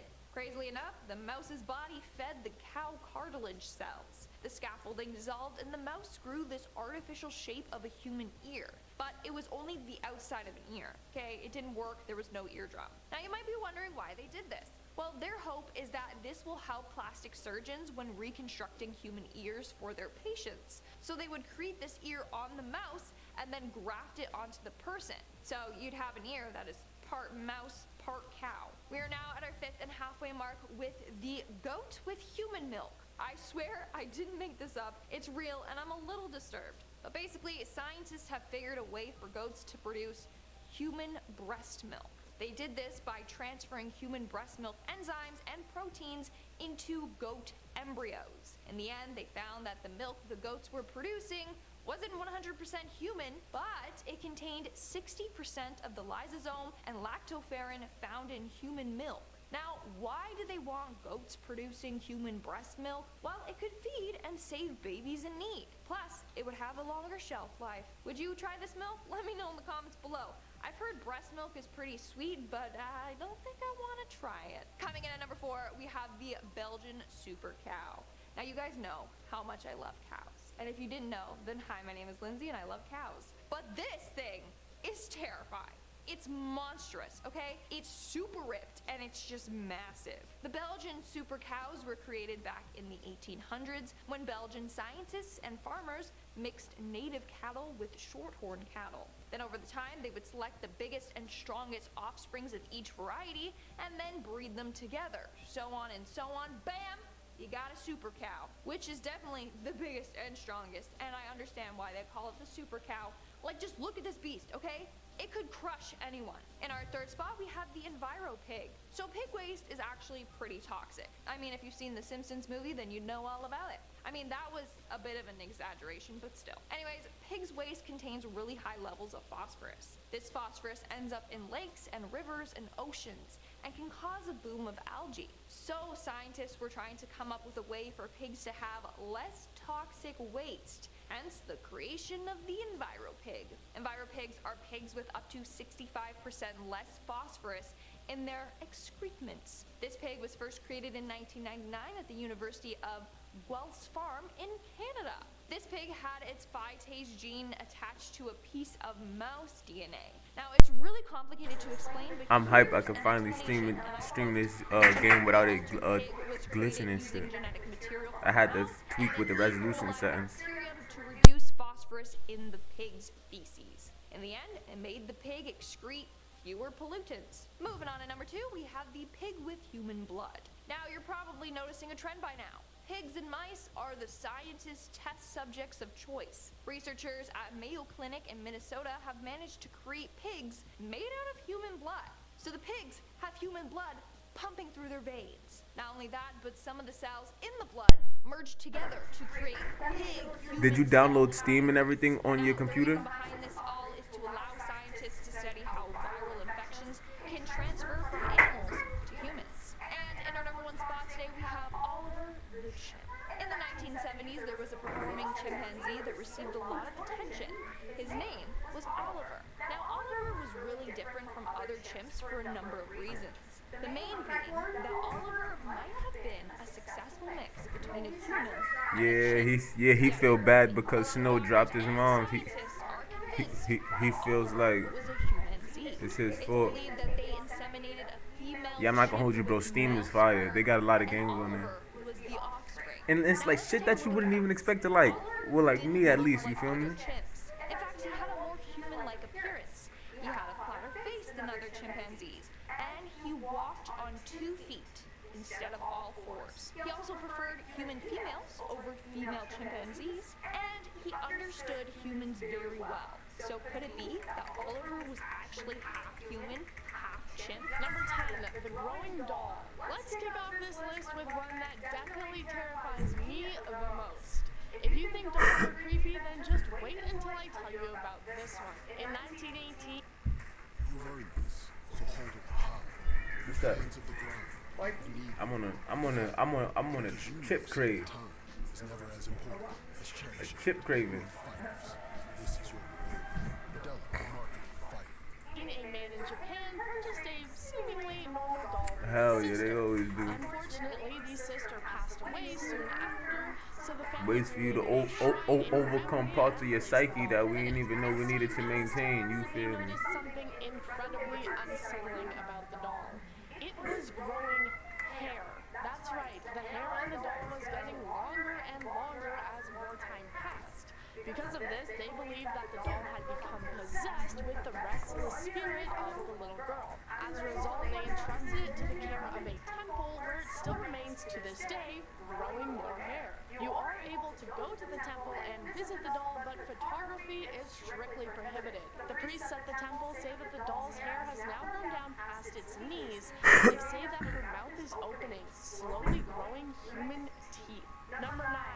Inunaki Tunnel. Deep within the mountains of Fukuoka, Japan, you will find the Inunaki Tunnel, home to a dark and troubled history. In 1988, the remains of a young man were found within the tunnel, having been killed by a group of teenage boys. It has also historically been a training ground for Buddhist practitioners who say that the tunnel is a spiritual hotspot for lost souls. As a result, the tunnel has been sealed off with concrete blocks, but there is an opening at the top where anyone who's foolish enough can climb up and sneak inside. People who have gone inside have reported the feeling of being watched by a malicious energy, with reports of camera malfunctions, paranormal activity, and unidentifiable noises taking place within the tunnel. Some people say that they can hear the cries of the man who died within, his spirit potentially haunting the now abandoned place. Number 8.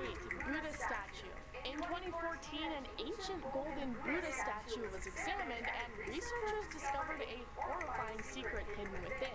X-rays showed the body of a real monk that had been mummified within the statue, sitting in the exact same position. Researchers believe that the man had taken part in a process known as self-mummification. Centuries ago, this was a common practice for Buddhist monks across Asia.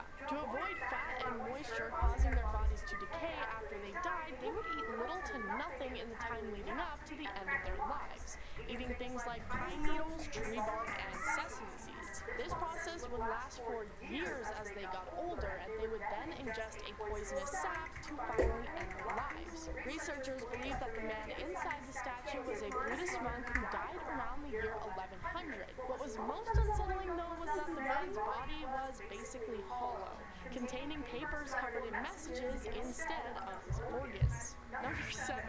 Kappa remains. The kappa is a cryptid that is native to Japan. For anyone who doesn't know, a cryptid is described as an animal whose existence or survival to the present day is disputed or unsubstantiated. Some famous cryptids include Bigfoot, Mothman, and the Loch Ness Monster. A kappa is a water creature that is described as being green, having scaly skin and webbed feet, long elastic arms, and looking humanoid. They are said to lure people to pools of water where they then drown them. If you're looking to avoid being drowned, then it is recommended to carve your name and birth date on a cucumber and feed it to a kappa, because then they'll apparently leave you alone forever. In May of 2014, the remains of an actual kappa were supposedly discovered and then put on display.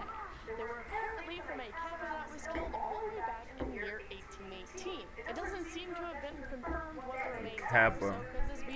I've heard of those a couple of times. Being real. Number 6, Goddess of Death. If you're a fan of cursed objects, then let me introduce you to this statue titled the Woman of Lem, also known as the Goddess of Death statue. Yo, I hate when people play games like this and don't like do shit like that. You know, turn around and fight everything they see.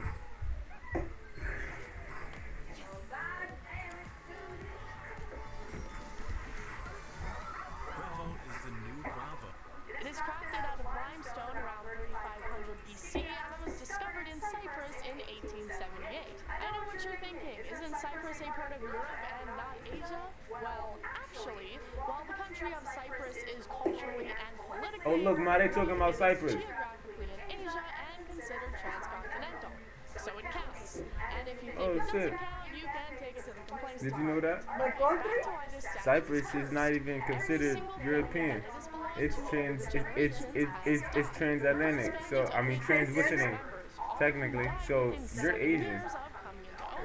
The second owner's family died after only 4 years. The third family also started passing away, but the 2 remaining members seemed to realize what was happening and donated it to the Royal Scottish Museum.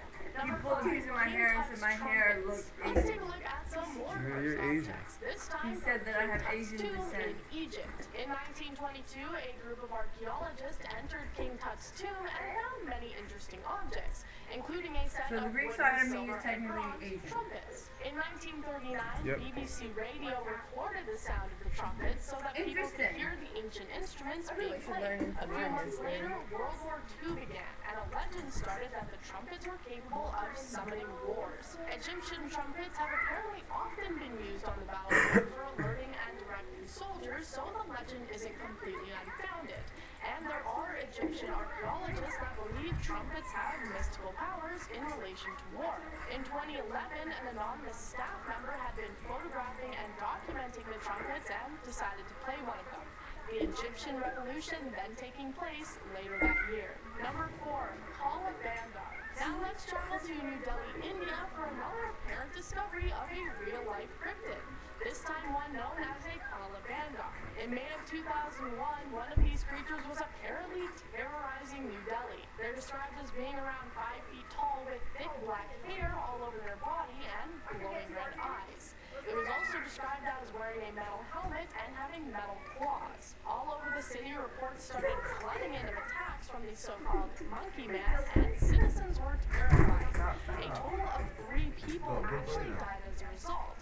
From a woman falling down a staircase to 2 men who were cornered by the creature and fell from a building. Many reports came in of bites and scratches that had come from the creature, and people in the town were scared of even going outside. Armed men guarding the neighborhoods at night. Eventually, sightings stopped coming in, and the town was able to relax. Number 3, the Terracotta Army.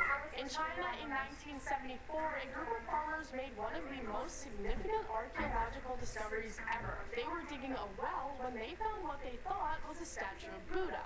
In fact, it was the famous Terracotta Army. The army consists of over 8,000 foot soldiers, chariots, and horses, which were buried along the first Chinese emperor back in the year 210 BC. They were built to commemorate his massive empire. As it turns out, the Terracotta Army may be cursed, the farmers believing that any disruption to the army would bring misfortune.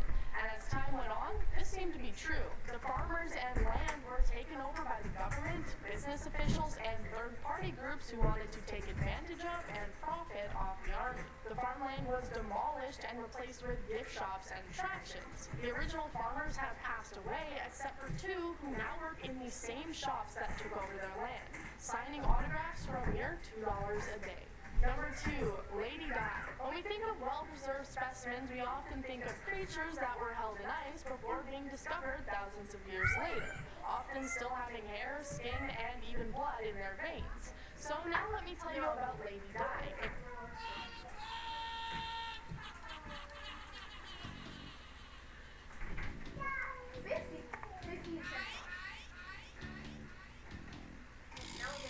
A human woman who was kept perfectly preserved inside an airtight tomb for 2,000 years. Researchers discovered the tomb of the woman in 1971.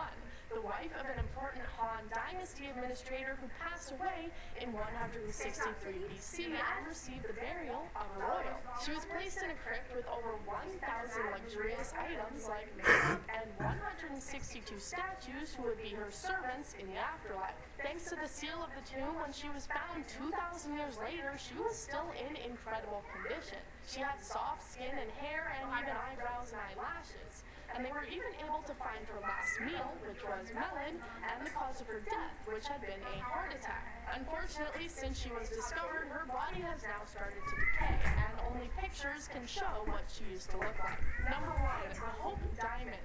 The Hope Diamond was first discovered in a mine in India, triangular in shape and being described as a beautiful violet color. It was then placed in a statue from which it was apparently later stolen, the thief suffering from an extremely unfortunate death. Since then, it has been said that the Hope Diamond is cursed, anyone who has owned it or even merely touched it having a similar fate. Some owners include Jacques Collet, who took his own life, Princess de Lamballe, who was killed in the French Revolution, and Jean Letavalier, who was killed by a pack of wild dogs. The diamond finally came into ownership of Harry Winston, who made the wise choice of donating it to the Smithsonian in 1958, where it remains to this day. There are many more tales of owners who are apparently cursed by the diamond, so feel free to look it up if you're interested. Since the diamond made its home in the Smithsonian, the curse has supposedly ended, and there have been no more reported victims of the jewel. Kicking off our list at number 10, a mammoth tusk.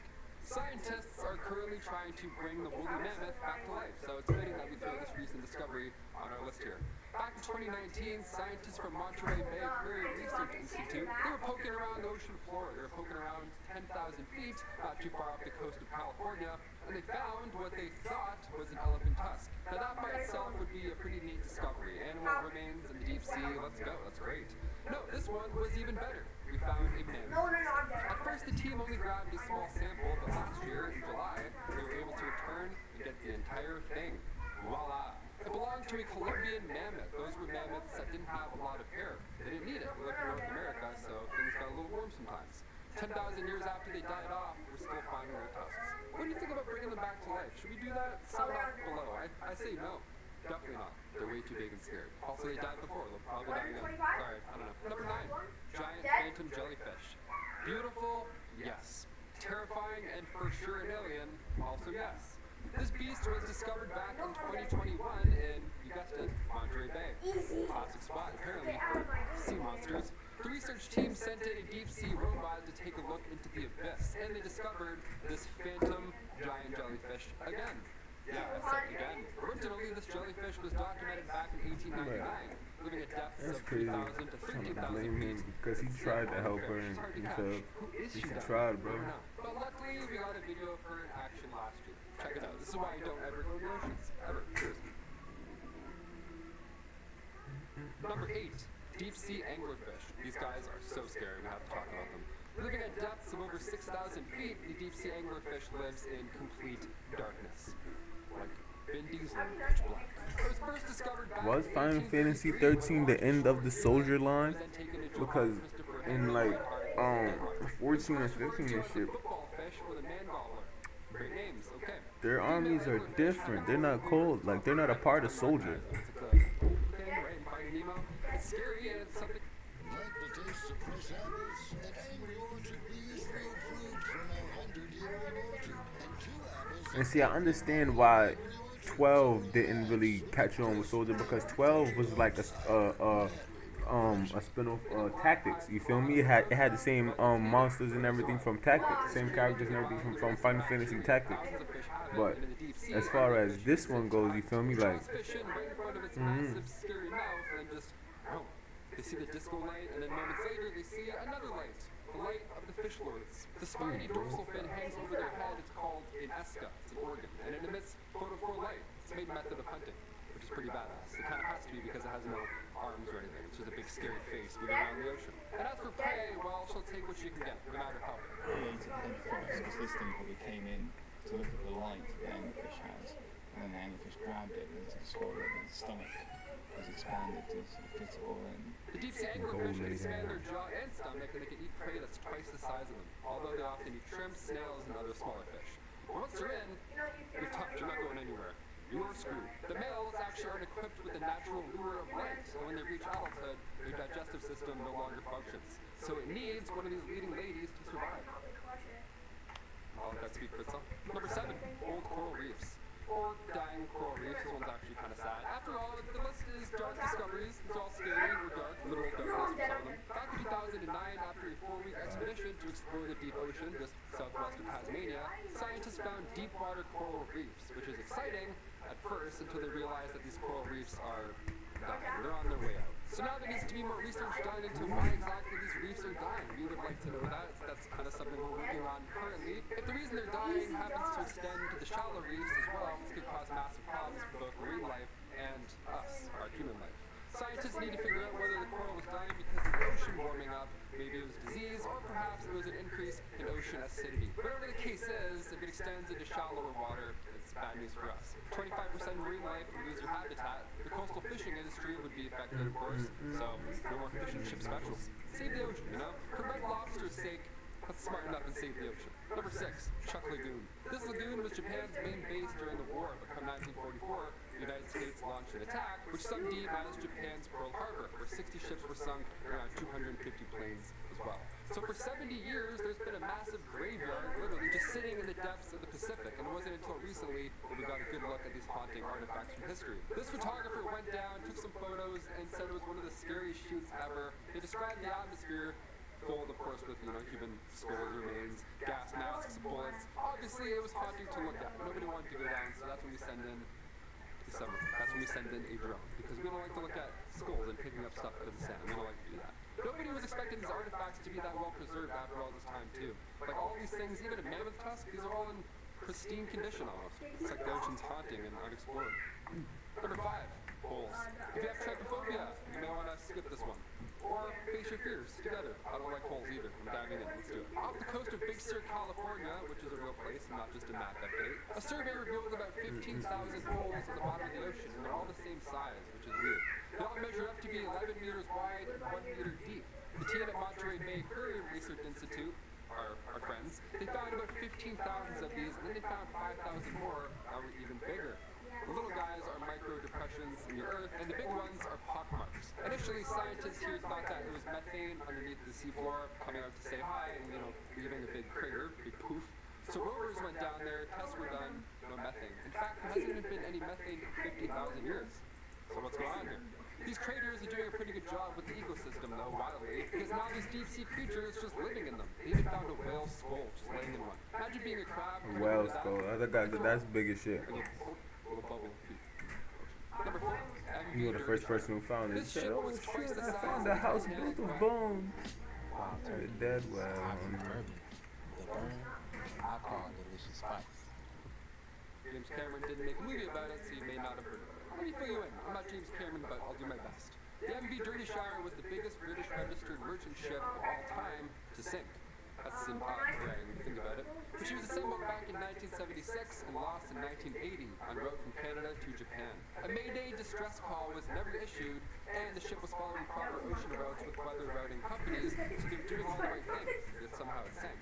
September 15th, 1980, a search began for the missing ship and crew, but 6 days later, the search was called off. Nothing was found, not even a clue, honestly. The ship was declared lost. The sister ship of the Dirty Shire ended up sinking as well due to a deck cracking, so the families urged officials to search again. Come 1994, the Dirty Shire was found. Number 3, a huge squid. I'll talk about this thing every chance I get. I hope you haven't seen or heard about this because I slept a lot better the less I knew, honestly. The big fin squid, the BFS, the big squid, is rarely seen, hence why it's on our list here today. It actually lurks in many oceans, hiding in the deep. The big fin squid lives in the permanent dark zones of the ocean around 1,200 meters or 4,000 feet deep in the sea. So the guy can't see anything. He's blind down there, as are most of these monsters. On November 11th, 2007, an ROV was searching around the deepest, darkest waters in the Gulf of Mexico, and lucky for us, they got one on film. Why is everything I hope not to happen? Yeah, 23 feet long. I know you're probably wondering as soon as you saw that video. Depth perception is like, oh, maybe it's small, maybe it's this. No, stupidly large. They look like balloons, scary, haunting balloons, just casually floating, watching watching you. I hate how calm it looks too. It looks like it locked onto you, like it's like kind of following your moves. Is this a boss battle? This feels like a boss battle. Let's move on. This guy's scared. Number 2, Siphonophores. Siphonophores. Okay, where do I even begin? This is a real thing, not an alien. Okay, cool.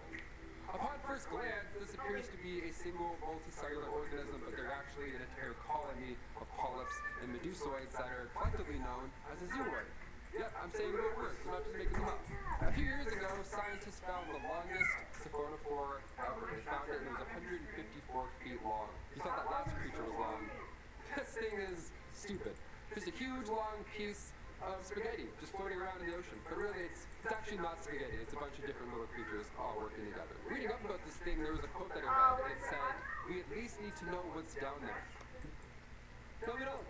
Leave it alone. Leave everything. Leave it alone down there. I can't even deal with a spider in the apartment.